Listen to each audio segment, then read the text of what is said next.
ശക്തിയോട് ചേർന്ന് പാടാം.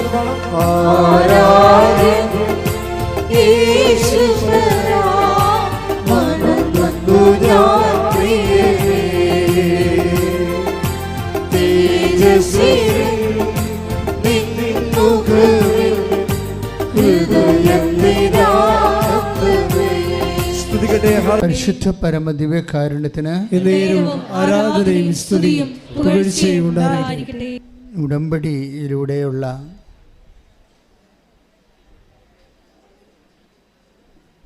നിയോഗങ്ങൾ പെട്ടെന്ന് നിറവേറാൻ ആവശ്യമായ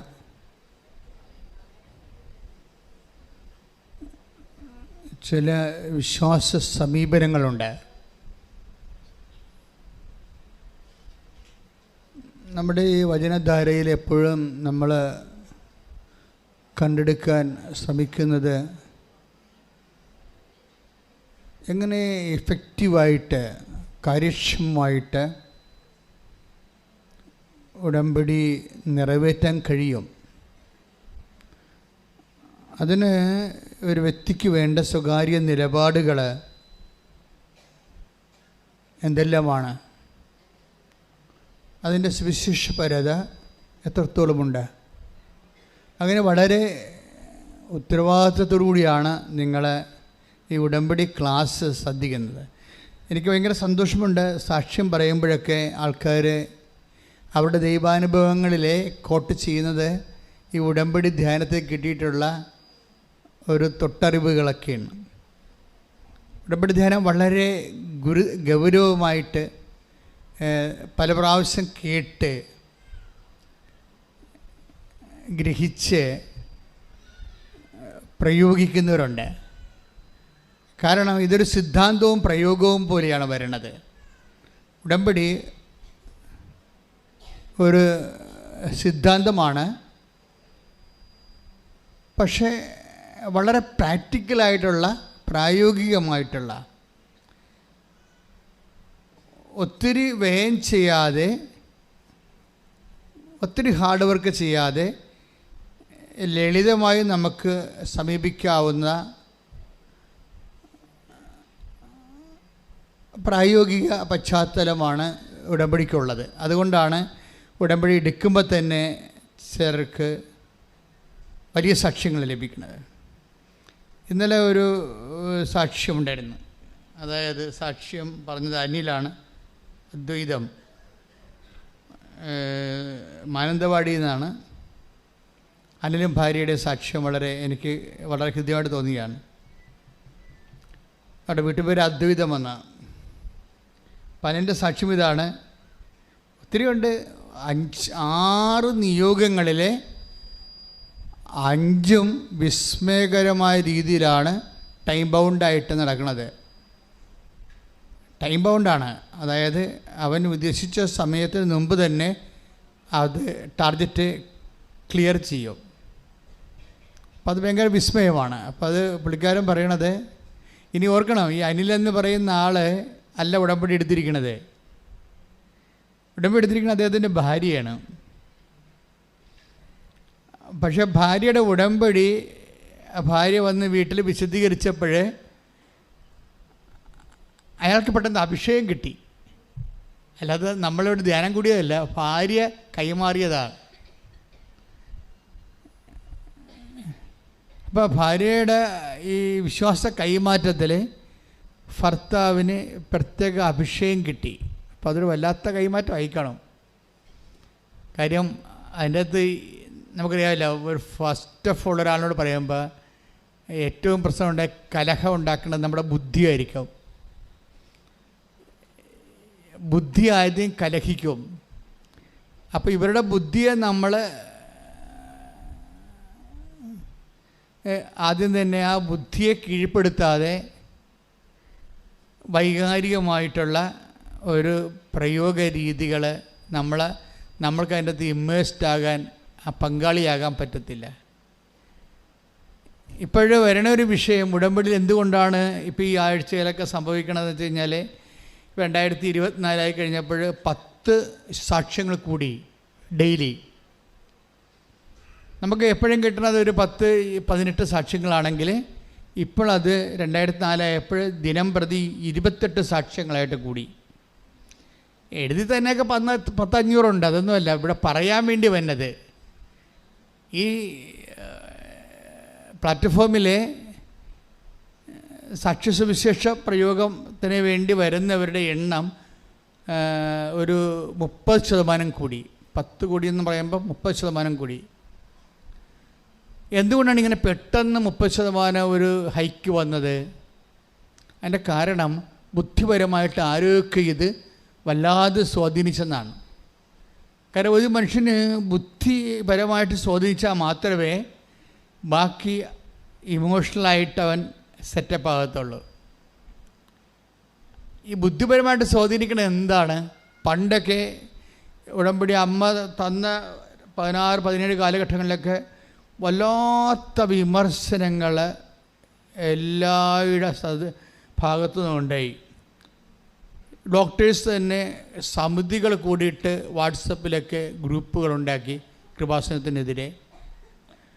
ബുദ്ധി കേന്ദ്രങ്ങളിൽ നിന്നും യുക്തിവാദ സംഘങ്ങളിൽ നിന്നൊക്കെ അറ്റാക്ക് ഉണ്ടായി. ജനങ്ങൾ തന്നെ ഇവിടെ അവരുടെ ഇൻസ്റ്റിഗേഷനിൽ വലിയ ജാഥയൊക്കെ നടത്തി ഇത് അടച്ചു പൂട്ടണമെന്നൊക്കെ പറഞ്ഞ്. അപ്പോൾ ഞാൻ വളരെ കൂളായിരുന്നു. സഭയിൽ നിന്ന് എനിക്ക് സമ്മർദ്ദം ഉണ്ടായിരുന്നു. സാക്ഷ്യങ്ങളുടെ എണ്ണം കുറക്കണം, സാക്ഷ്യങ്ങൾ ഡോക്ടേഴ്സിന് സർട്ടിഫിക്കറ്റ് തരാതെ സാക്ഷ്യങ്ങൾ പ്രസിദ്ധീകരിക്കരുതെന്നൊക്കെ സഭയിൽ നിന്ന് എനിക്ക് സമ്മർദ്ദം ഉണ്ടായി. 1-2 പ്രാവശ്യമൊക്കെ ഉണ്ടായി. അപ്പോഴൊക്കെ ഞാൻ ഇവരോടൊന്നും പ്രവർത്തകരോടൊന്നും ഇത് പറയത്തില്ല. അപ്പോൾ എൻ്റെ മനസ്സിലിരുന്ന മുഴുവനെന്ന് വെച്ചാൽ സാക്ഷ്യത്തിലാണ് സംഭവിക്കുന്നത്. ഉടമ്പടി സ്ഥിരീകരിക്കുക എന്ന് വെച്ച് കഴിഞ്ഞാൽ അടയാളങ്ങളാണ്. ദൈവം സഹകരിച്ചു കഴിഞ്ഞാൽ അടയാളങ്ങളുണ്ടാകും. അതാ കർത്താവ് അവരോടുകൂടെ പ്രവർത്തിക്കട്ടെ. ദ വേർഡ് ഓഫ് ഗോഡ് ശ്രദ്ധിക്കട്ടെ. ഹല്ലേലൂയ. മർക്കോസ് 16:20. അവർ എല്ലായിടത്തും പോയി പ്രസംഗിച്ചു. പറഞ്ഞേ അവരെല്ലായിടത്തും പോയി പ്രസംഗിച്ചു.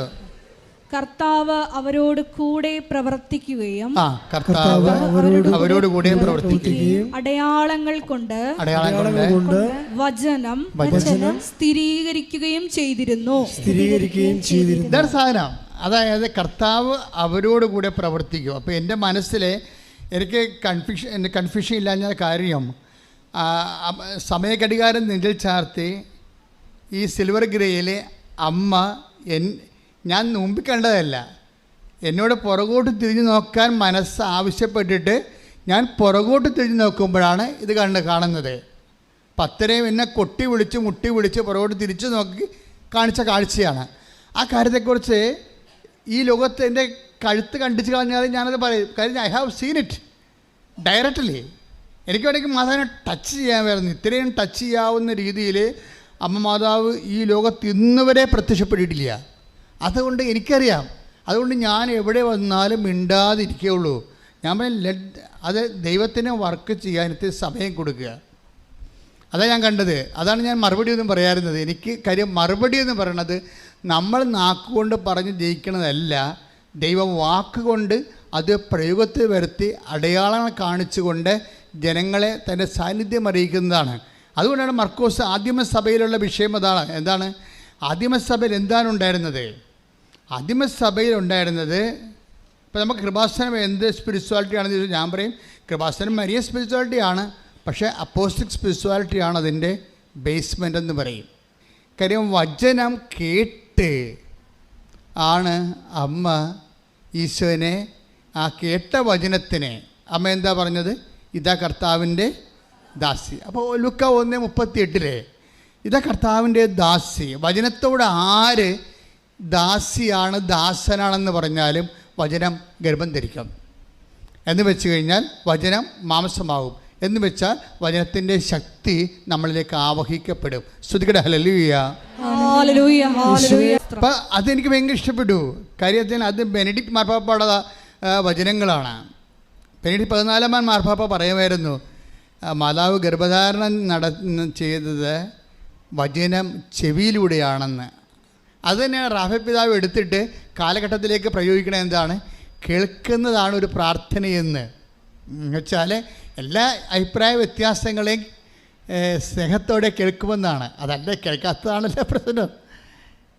അമ്മ മാതാവ് എന്തുകൊണ്ടാണ് എനിക്ക് പ്രത്യക്ഷപ്പെട്ടതെന്ന് നിങ്ങൾ ചോദിച്ചാൽ ഞാൻ പറയും, ഞാൻ 87 തൊട്ട് ആൾക്കാർ കേൾക്കുന്നതാണ്. ഇതിപ്പോൾ നിങ്ങളിപ്പോൾ എൻ്റെ അടുത്ത് വരണത് ചീട്ടും പിടിച്ചല്ലേ പറയണത്. എന്താ കാര്യം? എനിക്ക് വേണ്ടി, അതായത് ആളുകളുടെ കേൾക്കാനുള്ള ആൾക്കാരുടെ എണ്ണം കൂടി. ഒരാൾക്ക് അരമണിക്കൂർ കൊടുക്കാൻ നമുക്കില്ല, അപ്പോൾ മക്കളുടെ കേൾക്കാൻ പറ്റാതെ വരും. അപ്പോൾ ഞാനൊരു ദിവസം 150 പേരെ കേൾക്കുന്നുണ്ട്. അപ്പോൾ 150 പേരെ അവിടെ കേട്ടിട്ട് അവിടെ മെയിൻ പോയിൻ്റുകൾ എഴുതി വാങ്ങിക്കും. എന്നിട്ട് ഞാൻ അതിലെനിക്ക് മനസ്സിലാകാത്ത എന്തെങ്കിലും വിഷയങ്ങളുണ്ടെങ്കിൽ ഞാൻ അവരോട് ചോദിക്കും. അപ്പോൾ എന്താ പ്രശ്നം വെച്ച് കഴിഞ്ഞാൽ, നമുക്ക് ഒരു 10 പേരെ കേൾക്കാൻ പറ്റുന്ന സ്ഥലത്ത് നമുക്ക് ഒരു 100 പേരെ കേൾക്കാൻ പറ്റും. കേൾക്കണത് നിസ്സാരമല്ല, കേൾക്കണത് പ്രാർത്ഥനയാണെന്നാണ് പറയണത്.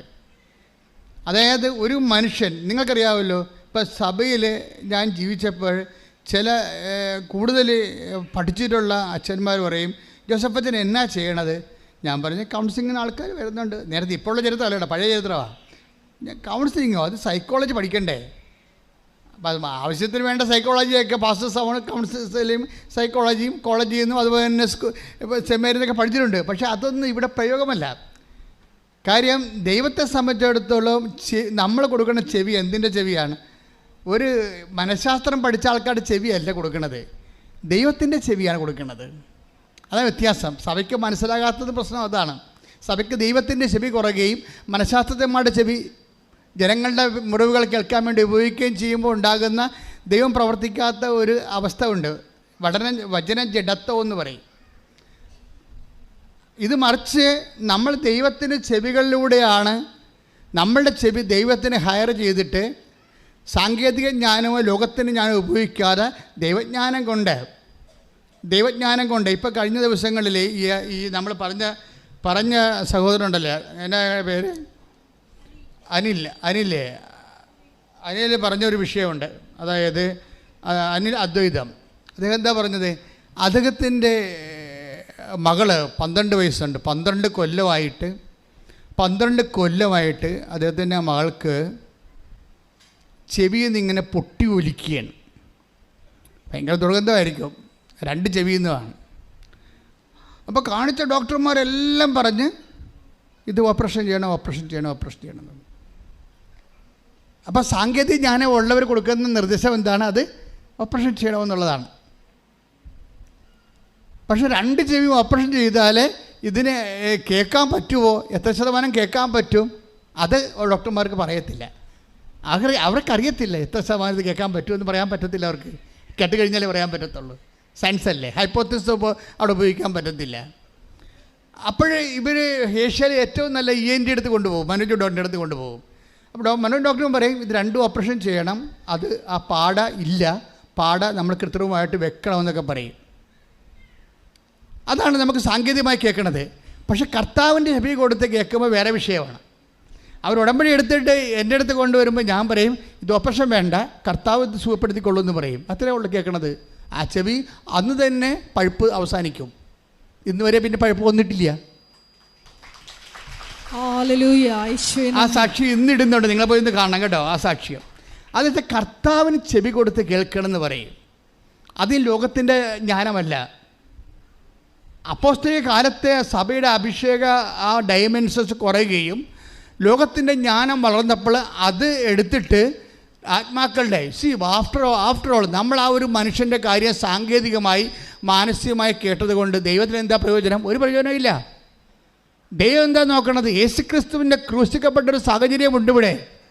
ആ യേശുക്രിസ്തു ക്രൂശിക്കപ്പെട്ട സാഹചര്യത്തിന് ദൈവപിതാവ് കൊടുത്ത മറുപടിയാണ് കർത്താവിൻ്റെ പുനരുദ്ധാനമെങ്കിൽ, ആ യേശുക്രിസ്തുവിൻ്റെ പാപത്തിന് പരിഹാരമായിട്ടാണ് ക്രൂശിക്കപ്പെട്ടതെങ്കിൽ എൻ്റെ പാപത്തിൻ്റെ പരിഹാരം ഞാൻ ചെയ്യുന്നതിന് പകരം അവൻ ഏറ്റെടുത്തെന്ന് ഞാൻ വിശ്വസിക്കുമ്പോൾ, അവൻ ഉയർത്തുന്നപ്പോൾ എനിക്ക് പങ്കാളിത്തം ലഭിക്കുമെങ്കിൽ അതാണ് നിത്യത എന്ന് പറയുമ്പോൾ, നിത്യതയാണ് ദൈവത്തിൻ്റെ ലക്ഷ്യം. നിത്യതയ്ക്ക് പ്രയോജനമില്ലാത്ത ഒരു വ്യക്തികളുടെ സാങ്കേതിക ജ്ഞാനവും ദൈവം തള്ളിക്കളയും. അതുകൊണ്ടാണ് ബുദ്ധിമാന്മാരെ അവിടെ ബുദ്ധികൾ തന്നെ ദൈവം കുടുക്കിയെന്ന് പറയുന്നത്. അത്തരം കുടുക്കിലാണ് സഭ കിടക്കുന്നത്. സഭയുടെ പല സാങ്കേതിക കൗൺസിലിംഗ് സംഭവങ്ങൾ കിടക്കുന്നതിൻ്റെ അവസ്ഥ ഇതാണ്. അവിടെ ഉപയോഗിക്കേണ്ടത് എന്താണ്? ഈ വ്യക്തി യേശുക്രിസ്തുവിൻ്റെ പുനരുദ്ധാനത്തിന് ഇവൻ സാക്ഷ്യം വഹിക്കുമോ?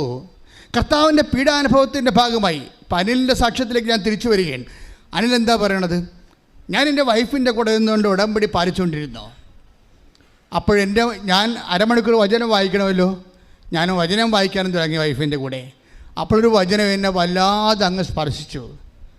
അപ്പോൾ ഞാൻ ഓർത്തത് നല്ല വചനങ്ങൾ, ഇപ്പോൾ പെട്ടി വചനങ്ങളുണ്ടല്ലോ, പെട്ടി വചനങ്ങളെന്ന് പറഞ്ഞ സാധനമില്ലേ, എന്താ വെച്ചാൽ നമ്മൾ ഓരോ ദിവസവും നമ്മൾ ഈ പെട്ടി വരണ വചനങ്ങളുണ്ടല്ലോ, എന്നിട്ട് നമ്മളിങ്ങനെ തത്തച്ചിട്ടെടുക്കണ പോലെ എടുത്ത് നോക്കത്തില്ലേ, അല്ലേ? നിനക്ക് സമാധാനം, അല്ലേ? ഞാൻ വചനപ്പെട്ടി, അതാണ് പെട്ടി വചനം.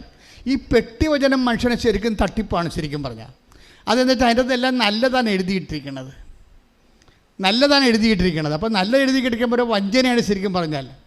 നിന്നെ ഒരിക്കലും മാനസാന്തരപ്പെടുത്തത്തില്ല. നിനക്ക് തിന്മയുണ്ടെങ്കിൽ, നിനക്ക് പാപമുണ്ടെങ്കിൽ, നീ ദൈവത്തിൻ്റെ വഴികളിലല്ലെങ്കിൽ നിന്നെ തിരിച്ച് വിളിക്കത്തില്ല. നീ എല്ലാ പാപങ്ങളിലും തിന്മകളിലും അഴിമതികളിലും അനീതികളിലും ആഭിചാരങ്ങളും വ്യഭിചാരങ്ങളും മുഴുകുമ്പോഴും നിനക്ക് ആശീർവാദം നൽകിക്കൊണ്ടിരിക്കും പെട്ടിവചനങ്ങൾ. പക്ഷേ അതുകൊണ്ടാണ് പെട്ടിവചനങ്ങൾ മാനസാന്തരപ്പെടാത്തത് കൊണ്ട് തന്നെയാണ് അത് പലപ്പോഴും നമ്മുടെ ജീവിതത്തിൽ, ഞാനതിനെ നിഷേധിക്കുന്നില്ല, ആഫ്റ്റർ ഓൾ ഇറ്റ് ഈസ് വചനം, അത് വചനം തന്നെയാണത്.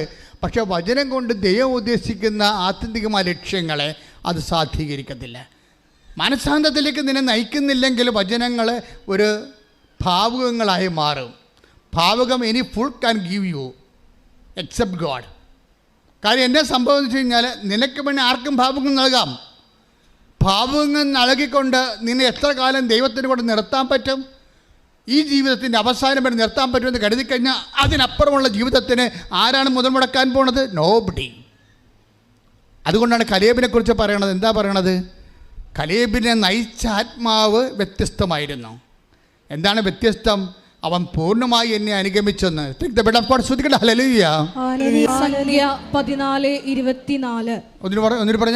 സംഖ്യ 14:24. എന്നെ നിന്ദിച്ചവരാരും അത് കാണുകയില്ല. പറഞ്ഞേ, എന്നെ നിന്ദിച്ചവരാരും അത് കാണുകയില്ല. അത് കാണുകയില്ല. ഞാൻ വാഗ്ദാന ഭൂമി കാണുകയില്ല, നിയോഗം പ്രാപിക്കത്തില്ലെന്നാണ് പറയണത്. വായിച്ചോളൂ. എന്നാൽ എന്റെ ദാസനായ കാലേബിനെ അവൻ ഒറ്റുനോക്കിയ ദേശത്തേക്ക് ഞാൻ കൊണ്ടുപോകും. അവന്റെ സന്തതികൾ അത് കൈവശമാക്കും. എന്തെന്നാൽ അവനെ നയിച്ച ചൈതന്യം വ്യത്യസ്തമാണ്. അവൻ എന്നെ പൂർണ്ണമായി അനുഗമിക്കുകയും ചെയ്തു. ചൈതന്യം വ്യത്യസ്തമായിരുന്നു പറഞ്ഞിട്ട് എന്ത് ചൈതന്യമാണ് വ്യത്യസ്തമായത്? അവൻ എന്നെ പൂർണ്ണമായി അനുഗമിക്കുകയും ചെയ്തു. അപ്പൊ അനുഗമിക്കുന്നതിന്റെ വിഷയത്തിൽ ഒരു ഉടായ്പുണ്ടെന്ന് മനസ്സിലായില്ലേ? എന്താണ് സംഭവം? ദൈവം അംഗീകരിക്കുന്ന അനുഗമിക്കലുണ്ട്, ദൈവം അംഗീകരിക്കാത്ത അനുഗമിക്കലുണ്ട്. കാലേബിനെ നയിച്ച ചൈതന്യം വ്യത്യസ്തമാണ്. കാരണം എന്താണ്? അവനെന്നെ പൂർണ്ണമായി അനുഗമിച്ചെന്ന് പറയുമ്പോൾ there is a position of the ഭാഗികമായ അനുഗമം. എന്താണ്? ഒരു പൊസിഷനുണ്ട്. എന്താണ്? ഭാഗികമായി വേണമെങ്കിൽ നമുക്ക് ദൈവത്തെ അനുഗമിക്കാം. മനസ്സിലായില്ലേ? അപ്പോൾ അനുഗമിക്കുന്നതിൻ്റെ കാര്യത്തിൽ ചൈതന്യത്തിൻ്റെ വ്യത്യാസമുണ്ട്. ചില ആൾക്കാർ ദൈവത്തെ ഭാഗികമായിട്ടേ അനുഗമിക്കത്തുള്ളൂ. നന്മകളൊക്കെ ഉണ്ടാകുന്ന കാലത്ത് ജോലി, വീട്, വിവാഹം എല്ലാം കിട്ടുമ്പോൾ യേശുവേ സ്വസ്ത്രം എന്ന് പറഞ്ഞുകൊണ്ടിരിക്കും ഭാഗികമായി. തിന്മകളെങ്ങാൻ കടന്നു വരുമ്പോൾ പ്രാർത്ഥനയുമില്ല, പള്ളിയുമില്ല, കുദാശയുമില്ല, ഒന്നുമില്ല. ഭാഗികമായ അനുഗമിക്കൽ. കുരിശുണ്ടാകുമല്ലോ, ഉത്ഥാനത്തിലേക്കും മഹത്വത്തിലേക്കുള്ള വഴികളിൽ എവിടെയെങ്കിലും കുരിശും മുൾക്കിരീടവും നെഞ്ചത്തെ കെഴുത്തൊക്കെ ഉണ്ടാവും. അത് ജീവിതത്തിൻ്റെ ഒരു ഭാഗമാണ്. അത് കുരിശിനെ ഏറ്റെടുക്കുന്നവർ ഇപ്പം തന്നെ ഈ അനൂപിൻ്റെ സാക്ഷ്യം, അനിലിൻ്റെ സാക്ഷ്യം പിന്നെയും കൃത്യമാകുന്നത്. അനൂപ് വേറൊരു കാര്യം പറയുന്നുണ്ട്. ശ്രുതിയുടെ മക്കളെ, ശ്രുതിയുടെ അതായത് ഈ 9:23-24 മർക്കോസിൻ്റെ സുവിശേഷത്തിലെ ഇവരുടെ ഭാര്യ വചനം വായിക്കുകയാണ്. അപ്പോൾ ഈ ഭാര്യ വചനം വായിക്കുമ്പോൾ ഒരു വചനം വല്ലാണ്ട് ഇങ്ങനെ അനിലിനെ ക്യാച്ച് ചെയ്യും. സാധാരണ ഞാൻ ഓർക്കും ആരെയും ക്യാച്ച് ചെയ്യാത്ത വചനമാണ് ഇവനെ ക്യാച്ച് ചെയ്യണത്. എല്ലാവരെയും ക്യാച്ച് ചെയ്യണ വചനങ്ങൾ നല്ല ധൈര്യമായിരിക്കുക, ഞാൻ നിൻ്റെ കൂടെയുണ്ട് എന്നൊക്കെ പറഞ്ഞാൽ കുഴപ്പമില്ലല്ലോ, നമ്മുടെ കൂടെ ദൈവം ഉണ്ടല്ലോ. പക്ഷേ ദൈവം ഇല്ലാത്ത സമയമുണ്ട്. ഇല്ലാത്ത സമയത്തെക്കുറിച്ച് പറയുന്ന വചനങ്ങളാണ് അനിലിനെ ക്യാച്ച് ചെയ്യണത്. 9:43 ശ്രുതികട ഹല്ലേലൂയ. നിന്റെ കൈ നിനക്ക് ദുഷ്പ്രേരണയ്ക്ക് കാരണമാകുന്നെങ്കിൽ. ഒരു മനുഷ്യനെ സ്വാധീനിച്ച വചനം കേട്ടില്ലേ? മർക്കോസ് 9:43 എന്താ പറയണത്? നിന്റെ കൈ നിനക്ക് ദുഷ്പ്രേരണയ്ക്ക് കാരണമാകുന്നെങ്കിൽ അത് വെട്ടിക്കളയുക.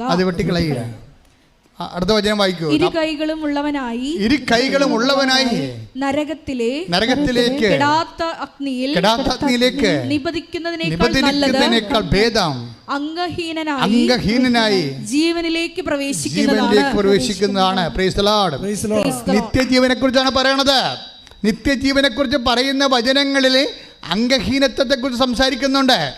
ഈ ജീവിതത്തിൽ നമുക്ക് ആവശ്യമായ ചില കാര്യങ്ങൾ നഷ്ടപ്പെടുത്തേണ്ടി വരുമെന്ന് പറയുമ്പോൾ അതിൻ്റെ ഫലമോ നിത്യജീവൻ എന്ന് പറയുമ്പോൾ ഈ നിത്യജീവൻ ഇവൻ്റെ തലക്ക് പിടിച്ചതിന് ശേഷം അവൻ പറയുകയാണ്, പാപത്തിന് വേണ്ടി വെറുത്ത് ജീവിക്കാൻ വേണ്ടി എനിക്ക് എന്ത് ത്യാഗം സഹിക്കേണ്ടി വന്നാലും ഞാൻ സഹിക്കാനുള്ള ശക്തിയാണ് കർത്താവിക്ക് തന്നത്. കൈയടിച്ച് ശ്രദ്ധിക്കട്ടെ.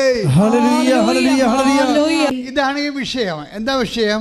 നമുക്ക് ദൈവത്തെ രണ്ട് തരത്തിൽ അനുഗമിക്കാൻ പറ്റും. ഒന്നെന്താണ്? പൂർണ്ണമായി കാലിബിനെ പോലെ അനുഗമിക്കും. പൂർണ്ണമായി അനുഗമിക്കുക എന്ന് വെച്ചതിൻ്റെ അർത്ഥം എന്താണ്? ഇടയ്ക്ക് തിരിച്ച് പോരണമെന്ന് തോന്നാതെ അനുഗമിക്കുക. യേശുവിനെ അനുഗമിക്കുന്നതിൽ ഇവനെന്താ പറയണത്? അനിലെന്താ പറയണത്? ഞങ്ങളുടെ വീട്ടിൽ കക്കൂസെ പാത്തിരുന്ന ദിവസങ്ങളുണ്ട്. എന്താ കാര്യം? ഭയങ്കര കടക്കാർ വന്ന് മുടിഞ്ഞ് ഇവരെ വീട് വളയും. റെയ്ഡ് ചെയ്യണ പോലെ വീട് വളയുമ്പോൾ ഈ മനുഷ്യൻ പോയി കക്കൂസ് പോയി പാത്തിരിക്കും. ഓരോ മനുഷ്യന്മാർ ജീവിക്കണ ജീവിതം കണ്ടില്ലേ? അതിൻ്റെ വൈഫ് പുറത്തേക്ക് പറയും, അനിലിവിടെ ഇല്ല, അനിൽ പുറത്ത് പോയിരിക്കണമെന്ന് പറയും. അങ്ങനെ കുറേ നേരം അവർ നിന്നുവെച്ചാൽ അവർ പുറത്ത് പോകും. ഇങ്ങനെ എത്ര പ്രാവശ്യം ഞാൻ കടക്കാരെ പേടിച്ച് കക്കൂസെ പാത്തിരുന്നിട്ടുണ്ട്. അന്ന് എൻ്റെ കർത്താവിനോട് ഞാൻ ഉടമ്പെടുത്തപ്പോൾ ഇത്തേ പറഞ്ഞോളൂ, എൻ്റെ തുഴച്ചിൽ കൊണ്ട് കുടുംബം കടമായിട്ടാണ് പോണത്. എൻ്റെ വൈഫിനൊരു 7000 രൂപ കിട്ടണ ജോലി കൊടുത്താൽ ഞങ്ങൾ കടക്കാരെ പേടിച്ച് കക്കൂസ പാത്തിരിക്കാൻ ജീവിക്കാൻ പറ്റും. ആ ഉടമ്പടിയിൽ ഒരു ചോദ്യം ചോദിക്കുകയാണ്. നിങ്ങൾ ഉടമ്പടിക്ക് കണ്ണ് നിറഞ്ഞു പോകും നമ്മുടെ. ആ മനുഷ്യൻ 70,000 രൂപ ചോദിക്കണത്. 7000 രൂപയുടെ ജോലി എൻ്റെ വൈഫിന് നീ ഒരു മാസം കൊടുത്താൽ എനിക്ക് കക്കൂസ് കഥ കിടക്കാതെ ജീവിക്കാൻ പറ്റുമെന്ന് പറഞ്ഞു. ആ ഒരു ചങ്കയെ കൊണ്ട് ചോദിച്ചൊരു ചോദ്യത്തിന് ഉത്തരം കൊടുത്തിരിക്കുന്നത് അറിയാമോ? ആ വൈഫിന് കൊടുത്തിരിക്കുന്ന ജോലി നിങ്ങൾ നോക്കണം. ഒരു മാസം 2 ലക്ഷം രൂപയുടെ ജോലി കൊടുത്തിരിക്കുന്നു. ഞാൻ വെളുപ്പിന് 4 മണിക്ക് സാക്ഷ്യം കേട്ടപ്പോൾ സത്യം പറഞ്ഞാൽ ഞെട്ടിപ്പോയി. 7000 രൂപ ചോദിക്കുമ്പോഴേ നമുക്ക് 10 ഇരട്ടി 70,000 ആക്കിക്കൊള്ളുക. ഇതങ്ങനെയല്ലല്ലോ. 30 ഇരട്ടി കൊടുക്കണം. 30 ഇരട്ടിയൊന്നും അല്ല. എത്രയാണെന്ന് എനിക്കൊരു പിടിയില്ല.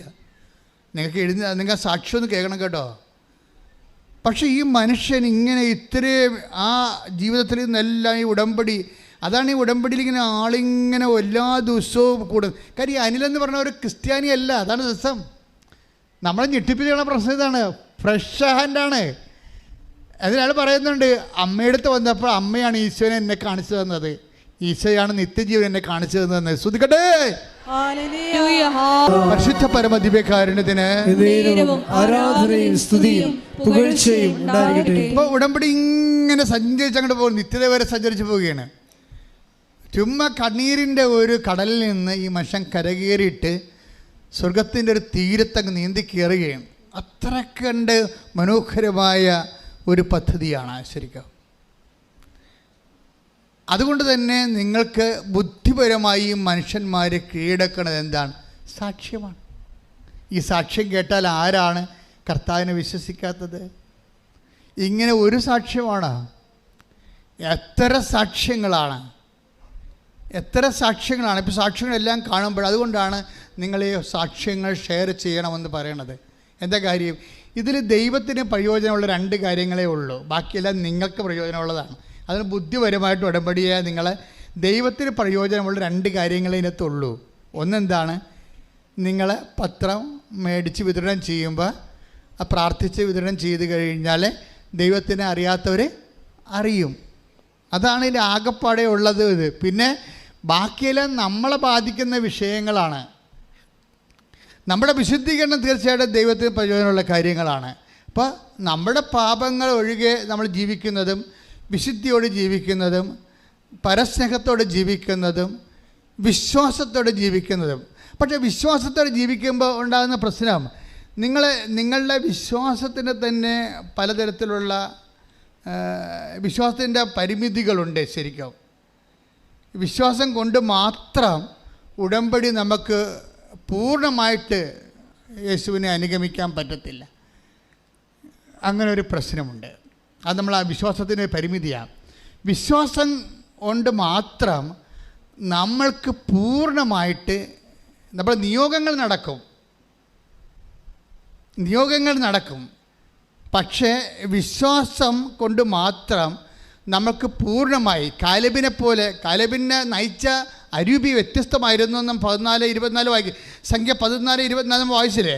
കാലേബിനെ നയിച്ച ചൈതന്യം വ്യത്യസ്തമായിരുന്നു. കാര്യം എന്താണ്? അവൻ പൂർണ്ണമായി എന്നെ അനുഗമിച്ചു. ഈ പൂർണ്ണമായി അനുഗമിക്കണതുണ്ട്, അതേസമയം തന്നെ ഭാഗികമായി അനുഗമിക്കണത്. ഈ ഭാഗികമായി അനുഗമിക്കണമെന്ന് പറഞ്ഞാൽ എന്താ? നമ്മുടെ കാര്യം കണ്ടു കഴിയുമ്പോൾ നമ്മൾ ഗുഡ് ബൈ പറയും. അതാണ് വിഷയം. അതാ ഭാഗിക അനുഗമനം. ഇപ്പം നിങ്ങളുടെ മകളെ കെട്ടിക്കണ വിഷയമാണ്. മകൾ കെട്ടിക്കഴിഞ്ഞാൽ പിന്നെ നിങ്ങൾ മുങ്ങിക്കളയും. മനസ്സിലല്ലേ?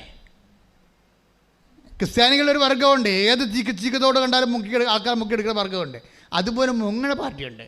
ഇത് സംഭവം കണ്ടു കഴിഞ്ഞാൽ അപ്പം തന്നെ അവിടെ കാര്യം കണ്ടാൽ അവരപ്പം തന്നെ മുങ്ങിക്കളയും. അതാണ് ഭാഗികമായ അനുഗമനം എന്ന് പറയുന്നത്. യേശുവിൻ്റെ കൂടെ മുന്നേ പോകും. ഞാൻ വെച്ചത് ജോലിയുടെ കാര്യമാണ്. ജോലി കിട്ടിയല്ല, തീർന്ന്. പക്ഷെ പിന്നെ ഒന്ന് പൊങ്ങണ്ടേ? എപ്പോഴെങ്കിലും മുങ്ങിക്കിടന്നാൻ പറ്റുമോ? ദൈവത്തിൻ്റെ തിരുസന്നിധി മുങ്ങിക്കിടക്കാൻ പറ്റത്തില്ല. ഇടയ്ക്ക് പൊങ്ങണ്ടേ? പൊങ്ങാൻ പിന്നെ ശ്വാസം എടുക്കേണ്ടി വരികയല്ലേ? ആ പൊങ്ങേണ്ടി വരുമ്പോൾ നമുക്കറിയാം, ദൈവത്തിനറിയാം ഇത് കാലേബല്ല, ഭാഗികമായ അരുവിയേ ഉള്ളൂ, തിരിച്ചുപോക്ക് കയറത്തിയാണെന്ന് പറയും. തിരിച്ചു പോണ ആൾക്കാരുണ്ടാവും. കാര്യം കണ്ടു കഴിയുമ്പോൾ തിരിച്ചു പോകും. ഈ ഉടമ്പടിയിൽ 1,00,000 ആൾക്കാരുണ്ട്. അങ്ങനെ ഉടമ്പടിയിൽ 1,00,000 ആൾക്കാരുണ്ട്. കാര്യം കാണുമ്പോൾ തിരിച്ചു പോകും. കാര്യം കണ്ടു കഴിയുമ്പോൾ 2 സാക്ഷ്യവും പറഞ്ഞ് ആൾക്കാർ തിരിച്ചു പോകും. പിന്നെ പഴയ അരൂപിയില്ല, ജീവിതമില്ല. പിന്നെ പറ്റിക്കലും ആൾക്കാരെ തട്ടിക്കലും പഴയ ലോക ജീവിതവും ഒക്കെ ആയിട്ട് അവർ പഴയ ലോകത്തിലേക്ക് പോകും. പോകാത്ത ഒത്തിരി പേരുണ്ട്. പക്ഷെ പോകുന്നവരെക്കുറിച്ചാണ് ബൈബിൾ പറയണത്. ആരാണ് തിരിച്ചു പോണത്? അവരെക്കുറിച്ച് കർത്താവ് പറയുന്നത്, നീ എൻ്റെ വാഗ്ദാന നാട് നീ കാണത്തില്ലെന്ന് പറയുന്നുണ്ട്. കാര്യം നിത്യത വരെ നിനക്ക് ആനുകൂല്യങ്ങളൊക്കെ കിട്ടി, പക്ഷേ ഈ വിഡ്രോവൽ സിംറ്റംസ് ഉണ്ട്, തിരിച്ചു പോകാനുള്ള പ്രവണത. എന്തെങ്കിലും ഇങ്ങനെ ഉടമ്പടി ജീവിക്കാൻ പറ്റുമോ? മനുഷ്യന് ജീവിക്കണ്ടേന്ന് പറഞ്ഞുകൊണ്ട് അവർ സ്മോളൊക്കെ അടിച്ച് പഴയ രീതിയിൽ പോകും ചില ആൾക്കാർ. അപ്പോൾ എന്താ വെച്ചാൽ അവരല്ലെങ്കിൽ പൗശന്യവും പക, വിദ്വേഷം, ചതി, അഹങ്കാരം, മുൻകോപം, കലഹം, ഭിന്നതയൊക്കെ ആയിട്ട് പഴയ ലോകത്താനായി പോകും. പിന്നെ കുമ്പസാരമില്ല, കുർബാനയുമില്ല, പഴയ ജീവിതത്തിലേക്ക് പോകും. തിരിച്ചു പോകുന്ന ആൾക്കാരുണ്ട്.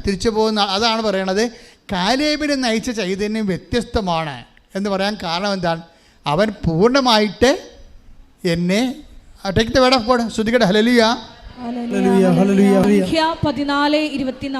സംഖ്യ 14:24. എന്തെന്നാൽ അവനെ നയിച്ച ചൈതന്യം വ്യത്യസ്തമാണ്, അവൻ എന്നെ പൂർണ്ണമായി അനുഗമിക്കുകയും ചെയ്തു.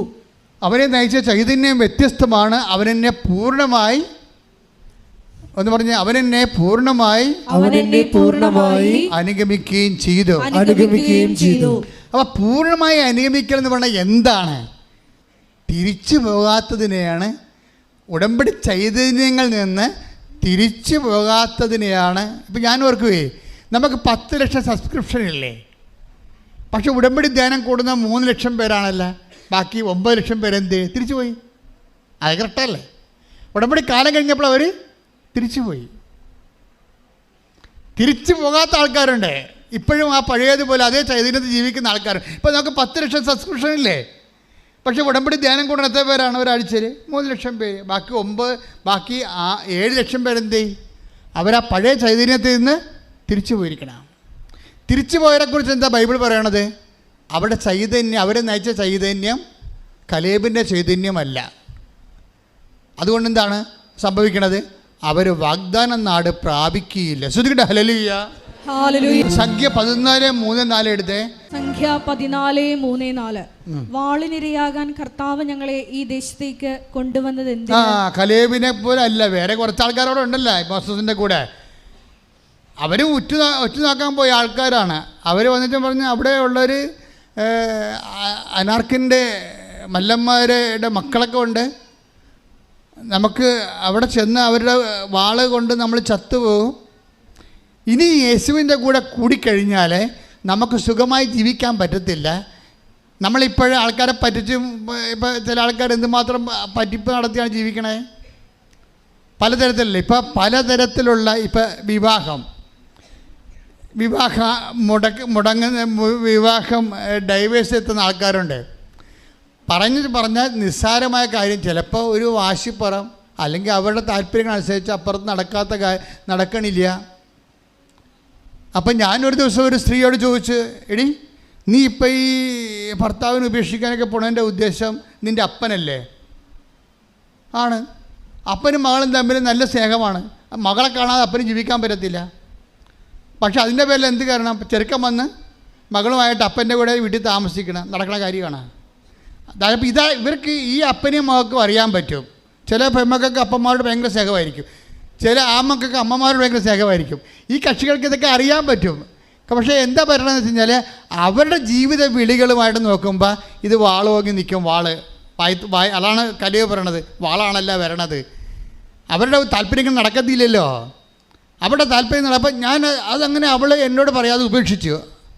പിന്നെ ഒരു 6 കൊല്ലം കഴിഞ്ഞ് വീണ്ടും ഞാൻ അവളെ കണ്ട് വേറെ ഒരുത്തിനെ കെട്ടി, അതിനകത്ത് പിള്ളേരുണ്ട്. ഇപ്പം എന്നാ പറഞ്ഞാൽ അവന് ഉപേക്ഷിക്കാൻ പോയി. 3ാമത്തെ ഉപേക്ഷ ഇപ്പോൾ കഴിഞ്ഞെന്നാണ് തോന്നണത്. അപ്പോൾ എന്ത് സംഭവിച്ചു കഴിഞ്ഞാൽ ഏതെങ്കിലും ഇപ്പം ഈ പല കാര്യങ്ങളും നിങ്ങൾ കുമ്പസാരിച്ചും കുർബാന സ്വീകരിച്ചൊക്കെ ജീവിക്കും. പക്ഷെ നിങ്ങൾ തട്ടിപ്പുകാരാ, ദൈവത്തിന് നിരക്കാത്ത ആൾക്കാരാ.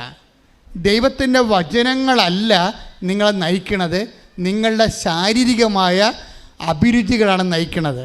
അത് ജഡത്തിൻ്റെ ആത്മാക്കളാണ്. ജഡത്തിൻ്റെ ആത്മാക്കൾ തിരിച്ചു പോകും ഇന്നല്ലെങ്കിൽ നാളെ. അവരിനി ഉണ്ടായാൽ തന്നെ അവിടെ ഉണ്ടാകത്തില്ല, അവർ പോയിക്കണം. അവരുണ്ടായിട്ട് നമ്മിങ്ങനെ ബോഡി പ്രസൻസ് ഉണ്ടെന്നേ ഉള്ളൂ, അവിടെ മനസ്സ് ദൈവത്തിൽ നകലയാണ്. അത് ഈശോ പറയുന്നുണ്ട്, നിങ്ങളുടെ ഹൃദയം ഇതിന് നകലയാണെന്ന്. ശ്രദ്ധിക്കട്ടെ, hallelujah. Take the bed of God. ശ്രദ്ധിക്കട്ടെ, ഹല്ലേലൂയ. മത്തായി 15:8 ഈ ജനം അധരം കൊണ്ട് എന്നെ ബഹുമാനിക്കുന്നു. പറഞ്ഞ ഈ ജനം അധരം കൊണ്ട് എന്നെ ബഹുമാനിക്കുന്നു. എന്നാൽ അവരുടെ ഹൃദയം എന്നിൽ നിന്ന് വളരെ അകലെയാണ്. തിരിച്ചുപോയി. ബോഡി ഇവിടെ ഉണ്ട്, പക്ഷെ മനസ്സും ആത്മാവും ഇവിടെ ഇല്ല. തിരിച്ചുപോയി. അതാണ് വിഷയം. തിരിച്ചുപോക്കുകാരെ ഇങ്ങനെ തിരിച്ചു പോകുന്ന ആൾക്കാരെ സംബന്ധിച്ചിടത്തോളം ദൈവം കലേബിനെ ഉയർത്തിക്കിട്ട് പറയും, ഇത് പൂർണ്ണമായിട്ട് അനുസരിക്കണമാണ്. ഇവൻ്റെ ആത്മ വ്യത്യസ്തമാണ്, ഇവൻ പൂർണ്ണമായി എന്നെ അനുഗമിക്കുന്നു. മറ്റേതെന്താണ്? തിരിച്ചു പോയിരിക്കുന്നു. കലേബാണ്. കലേബിൻ്റെ എതിരായിട്ടുള്ള ആൾക്കാരാണ്. അവരെന്താ പറയണത്? ഇവിടെ നിന്ന് കഴിഞ്ഞാൽ കർത്താവിൻ്റെ കൂടെ നിന്ന് നഷ്ടങ്ങളുണ്ടാകും. ലോകത്തിൻ്റെ നഷ്ടങ്ങളെക്കുറിച്ച് അവർ പറയണത്. അതുകൊണ്ട് എന്താ പറയണത്? സംഖ്യ 14:3-4 എടുത്ത് വായിച്ചോളൂ. വാളിന് ഇരയാകാൻ കർത്താവ് ഞങ്ങളെ ഈ ദേശത്തേക്ക് കൊണ്ടുവന്നത് എന്തിന്? ഞങ്ങളുടെ ഭാര്യമാരും കുഞ്ഞുങ്ങളും ശത്രുക്കൾക്ക് ഇരയായി തീരുമല്ലോ. ഈജിപ്തിലേക്ക് തിരികെ പോകുന്നതല്ലേ നല്ലത്?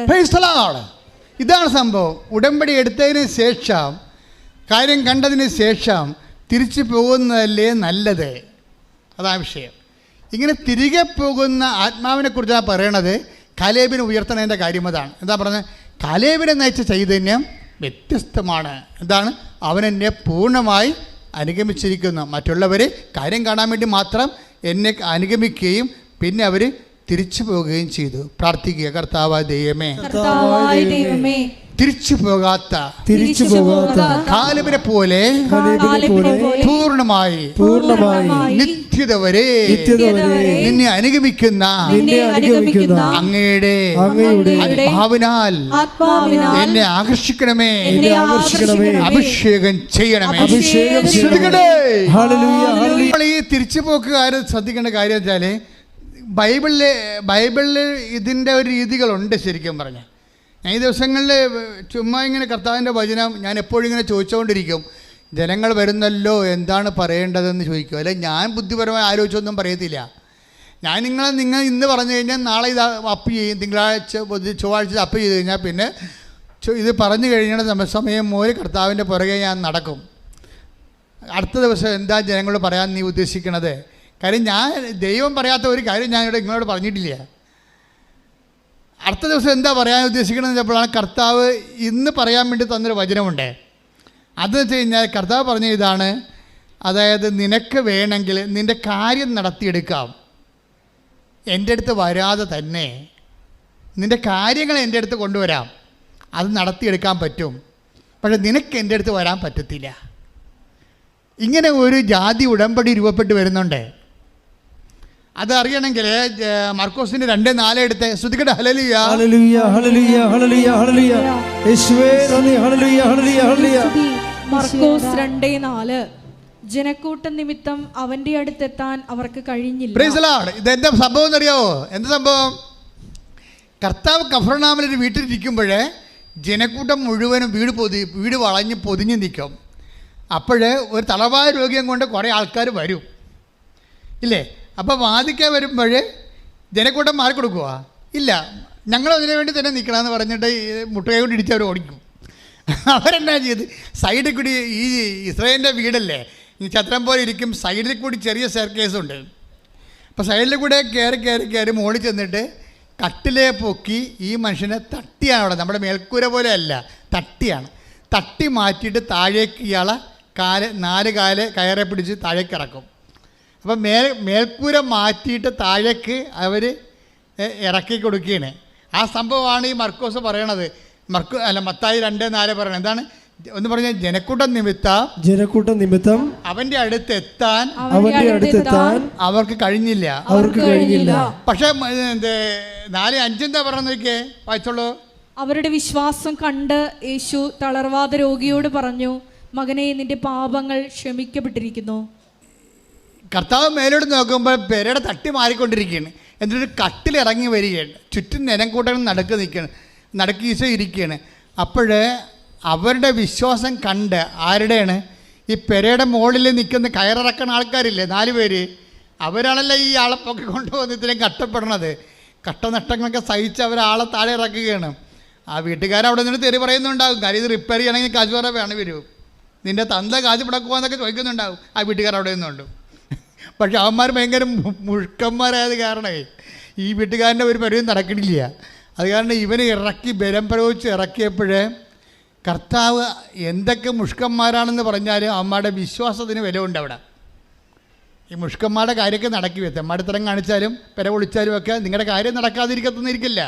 നിങ്ങളെ പെര പൊളിക്കണതും പെങ്ങൾക്ക് ഓഹരി കൊടുക്കാത്ത ആൾക്കാരും വീട് കെട്ടിച്ച പെണ്ണിനെ മുഴുവൻ വളയെടുത്ത് വിറ്റിട്ട് മകളെ കെട്ടിച്ചിട്ട് മരുമകളെ തല്ലി വിട്ടു കൊടുത്തിരിക്കുന്ന ആൾക്കാരൊക്കെ ഇരിക്കും.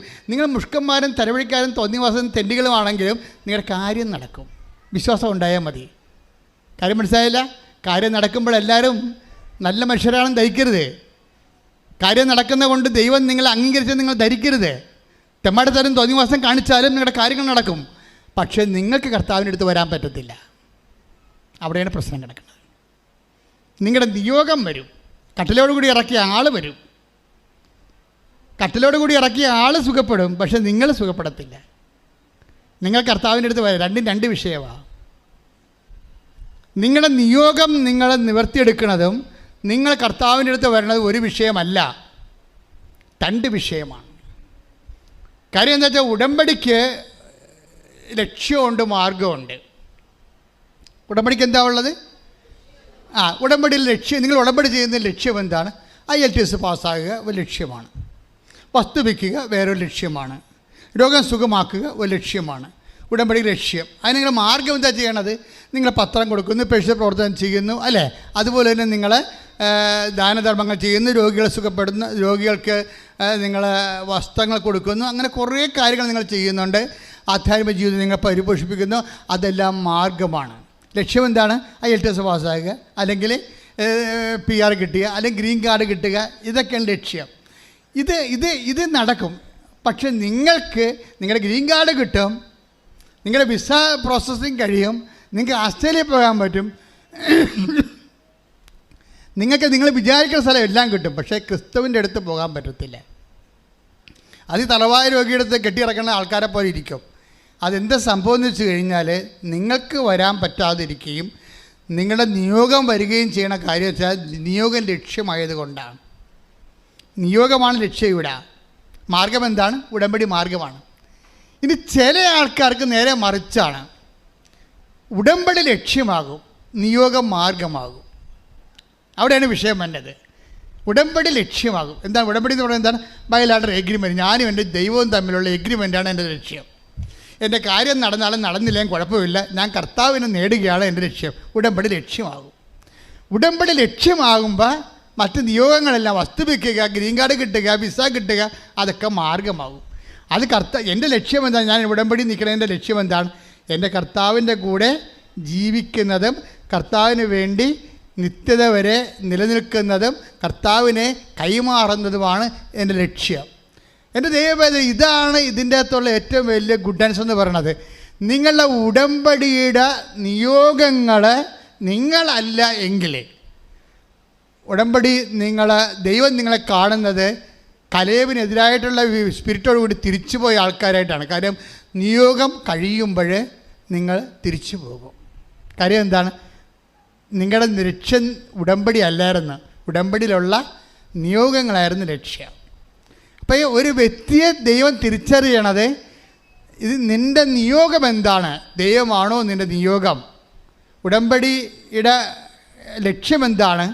അത് ദൈവമാണെങ്കിൽ നിൻ്റെ നിയോഗങ്ങളെല്ലാം, ആവശ്യങ്ങളെല്ലാം ഒരു മാർഗമാകുകയേ ഉള്ളൂ. ചില ആൾക്കാർക്ക് മാർഗമല്ല. മാർഗം അവരുടെ ജോലി കിട്ടുക, വീട് പണിയുകയൊക്കെയാണ് അവിടെ ലക്ഷ്യം. മാർഗമാണ് ഉടമ്പടി. ചിലർക്ക് ക്രിസ്തുവിൽ വളരുന്നതാണ് അവരുടെ ലക്ഷ്യം. അതിന് പറ്റുന്ന ജീവിതത്തിൻ്റെ അവസ്ഥകളെയാണ് അവർ നിയോഗമായിട്ട് എടുക്കുന്നത്. അപ്പോൾ അതൊരു മാർഗമാകുകയേ ഉള്ളൂ. നിങ്ങളുടെ ആവശ്യങ്ങൾ നിങ്ങൾക്കൊരു മാർഗമാകുകയും ക്രിസ്തു നിങ്ങളുടെ ലക്ഷ്യമാകുകയും ചെയ്യുമ്പോൾ ഉടമ്പടി പെട്ടെന്ന് ഫയറാകാൻ തുടങ്ങും. ശ്രുതികട ഹല്ലേലൂയ. സംഖ്യ 14:24 നമുക്ക് ഒന്നുകൂടി വായിക്കാം. ശ്രുതികട ഹല്ലേലൂയ. Hallelujah, hallelujah. യേശുവേ നന്ദി. Hallelujah, hallelujah. സംഖ്യ 14:24. സംഖ്യ 14:24. എന്നെ നിന്ദിച്ചവരാരും അത് കാണുകയില്ല, എന്നാൽ എൻ്റെ ദാസനായ കാലേബിനെ അവൻ ഒറ്റുനോക്കിയ ദേശത്തേക്ക് ഞാൻ കൊണ്ടുപോകും. കാലേബിനെ കൊണ്ടുപോകുന്ന പറയണത്, അവൻ്റെ നിയോഗമല്ല കൊണ്ടുപോകണത്, ബൈ പേഴ്സൺ കൊണ്ടുപോവുകയാണ്. ഇതേ വ്യത്യാസം പറയണത്. ആ തറവാട് രോഗിയുടെ കാര്യത്തിൽ എന്താ സംഭവിച്ചിരിക്കുന്നത്? കൊണ്ടുവന്ന ആൾക്കാർ മുകളിൽ തന്നെ നിൽപ്പുണ്ട് അവിടെ, ഇല്ലേ? നിയോഗമാണ് താഴെ ഇറങ്ങി വന്നത്. ആ കൊണ്ടുവന്ന ആൾക്കാർ മർക്കോസ് മത്തായിയുടെ 3:2 മുകളിൽ തന്നെ ഇരിപ്പുണ്ട്. അവന്മാർ മുഷ്കുള്ളവന്മാരും തണ്ട് രോഗികളൊക്കെയാണ്. വീട്ടുകാരുമായിട്ട് തെറിയും പറഞ്ഞവിടെ നിൽക്കുക, മുകളിൽ അവിടെ നിൽക്കുള്ളൂ, ഒരു കുഴപ്പമില്ല. അവന് നിയോഗം നടക്കണുണ്ട്, പക്ഷെ അവന് കർത്താവിൻ്റെ അടുത്ത് വരാൻ പറ്റത്തില്ല. ഇതാണ് നിങ്ങൾക്ക് ചില ആൾക്കാർക്ക് സംഭവിച്ചതാണ്. നിങ്ങളുടെ നിയോഗം നടക്കുന്നതോടെ നിങ്ങൾക്ക് വരാൻ പറ്റുന്നില്ല. അതാ പറഞ്ഞ കലേബിനെ അവൻ ഒറ്റുനോക്കിയ സ്ഥലത്തേക്ക് ഞാൻ കൊണ്ടുപോകും. കലേബിനെ കൊണ്ടുപോകുന്നവൻ അവൻ്റെ നിയോഗം കൊണ്ടുപോകുന്നല്ല പറയണത്. യഥാർത്ഥത്തിൽ വേണ്ടത് എന്താണ്? നമ്മളും പോകണം, നമ്മുടെ നിയോഗം കർത്താവിൻ്റെ അടുത്ത് പോകണം. മനസ്സിലായില്ലേ?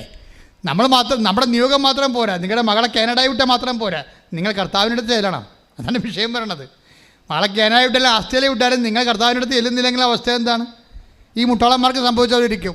കണ്ടവൻ്റെ വില വിളിക്കാവുന്നല്ലാതെ വേറെ പരിപാടി നടക്കത്തില്ല. അവർക്ക് കർത്താവിൻ്റെ അടുത്ത് വരാൻ പറ്റണില്ല. വിശ്വാസമുണ്ടവർക്ക്, പക്ഷേ വിശ്വാസമുള്ള എല്ലാവർക്കും അവരുടെ നിയോഗം നിറവേറും, പക്ഷേ കർത്താവിൻ്റെ അടുത്ത് വരാൻ പറ്റത്തില്ല. വിശ്വാസത്തിന് അങ്ങനെ ഒരു പരിമിതി ഉണ്ട്. വിശ്വാസം കൊണ്ട് മാത്രമല്ല എല്ലാം. വിശ്വാസത്തിന് അടുത്ത കഷ്ടനഷ്ടങ്ങൾ സഹിക്കണം. ആനുകൂല്യങ്ങളില്ലാത്തപ്പോഴും ദൈവത്തെ ഏറ്റവും വലിയ ആനുകൂല്യമായി കണ്ടുകൊണ്ട് ഉടമ്പടി ലക്ഷ്യം ദൈവമാണെന്ന് കരുതണം. ശ്രദ്ധിക്കട്ടെ. യോഹന്നാൻ 12:26. യോഹന്നാൻ 12:26. എന്നെ ശുശ്രൂഷിക്കാൻ ആഗ്രഹിക്കുന്നവൻ എന്നെ അനുഗമിക്കട്ടെ. എന്നെ ശുശ്രൂഷിക്കാൻ ആഗ്രഹിക്കുന്നവൻ എന്നെ അനുഗമിക്കട്ടെ. അപ്പോൾ ഞാൻ ആയിരിക്കുന്നിടത്ത് എൻ്റെ ശുശ്രൂഷകനുമായിരിക്കും. എന്നെ ശുശ്രൂഷിക്കുന്നവനെ പിതാവ് ബഹുമാനിക്കും. Price the Lord. ഞാൻ ആയിരിക്കുന്നിടത്ത് എൻ്റെ ശുശ്രൂഷകനും ആയിരിക്കും. ഇതാണ് കർത്താവിൻ്റെ ഒരു മൈൻഡ് സെറ്റ്. ആ വചനം ഒന്നിന് വായിച്ചേ. യോഹന്നാൻ 12:26. എന്നെ ശുശ്രൂഷിക്കാൻ ആഗ്രഹിക്കുന്നവൻ എന്നെ അനുഗമിക്കട്ടെ. എന്നെ ഏറ്റു പറഞ്ഞേ, എന്നെ ശുശ്രൂഷിക്കാൻ ആഗ്രഹിക്കുന്നവൻ എന്നെ അനുഗമിക്കട്ടെ. അപ്പോൾ ഞാൻ ആയിരിക്കുന്നിടത്ത് എൻ്റെ ശുശ്രൂഷകനും ആയിരിക്കും. എന്നെ ശുശ്രൂഷിക്കുന്നവനെ പിതാവ് ബഹുമാനിക്കും. ഇതാണ് ഈശോയുടെ ഒരു മൈൻഡ് സെറ്റ്. എന്താണ്? എന്നെ ശുശ്രൂഷിക്കാൻ ആഗ്രഹിക്കുന്നവനാണ് ഈശോനെ അനുഗമിക്കേണ്ടത്. അല്ലെങ്കിൽ അതാണ് കാലേബിൻ്റെത്. കാലേബ് അന്ത്യം വരെയാണ് അവനെ നയിച്ച അരുവി വ്യത്യസ്തമാണെന്ന് പറയണത്. ചില ആൾക്കാർ നിയോഗം സാധിച്ച് കഴിയുമ്പോൾ അവർ സ്കൂട്ടാകും, വണ്ടി വിട്ട് പോകും. അതാണ് പ്രശ്നം. അവർ നിയോഗം സാധിച്ച് കഴിയുമ്പോൾ ഗുഡ് ബൈ പറയും. അവർ ഗുഡ് ബൈ പറയുമെന്ന് കർത്താവിന് അറിയാം. എന്നാൽ ഈ ഭൂമിയിലുള്ള കാര്യമല്ല, ചാകാതെ കിടക്കണമെന്ന് വിചാരിച്ചുകൊണ്ട് കർത്താവ് വെള്ളം കോരി ഒഴിക്കണതിനാണ്. ചാകാൻ പോകുന്നവർക്ക് നമ്മൾ വെള്ളം കൊടുക്കുമല്ല, അത്രേ ഉള്ളൂ ഉദ്ദേശിക്കുന്നത്. പക്ഷേ കർത്താവിൻ്റെ ഉദ്ദേശം അതല്ല. ഞാൻ ആയിരിക്കുന്നിടത്ത് എൻ്റെ ശുശ്രൂഷകനും ആയിരിക്കും. അതാണ് നിത്യത വരെ നീ കർത്താവിൻ്റെ കൂടെ ഉണ്ടാകണമെന്നാണ് ഈശോ ആഗ്രഹിക്കുന്നത്. അതിനാണ് നിന്റെ നിയോഗം നിനക്ക് ചവിട്ടുപടിയായിട്ട് തരണത്. നിൻ്റെ നിയോഗങ്ങൾ നിത്യതയിലേക്കുള്ള നിന്റെ ചവിട്ടുപടി കർത്താവിലേക്ക് കയറി കയറി നിത്യത വരെ പോകുന്നു. അങ്ങനെ നിന്നെ അവൻ്റെ സ്നേഹിതനായിരിക്കുകയും നിത്യതയിൽ അവനായിരിക്കുന്നിടത്ത് നിൻ്റെ നിയോഗങ്ങളെ പ്രതി, അത് കഴിഞ്ഞുള്ള നിൻ്റെ വിശ്വാസത്തെയും ദൈവസഹത്തെയും സുവിശേഷ സാക്ഷ്യജീവിതത്തെയും പ്രതി നീയും കർത്താവിൻ്റെ കൂടെ ആയിരിക്കുന്ന. ശ്രദ്ധിക്കട്ടെ, കൈയടിച്ച് ശ്രദ്ധിക്കട്ടെ.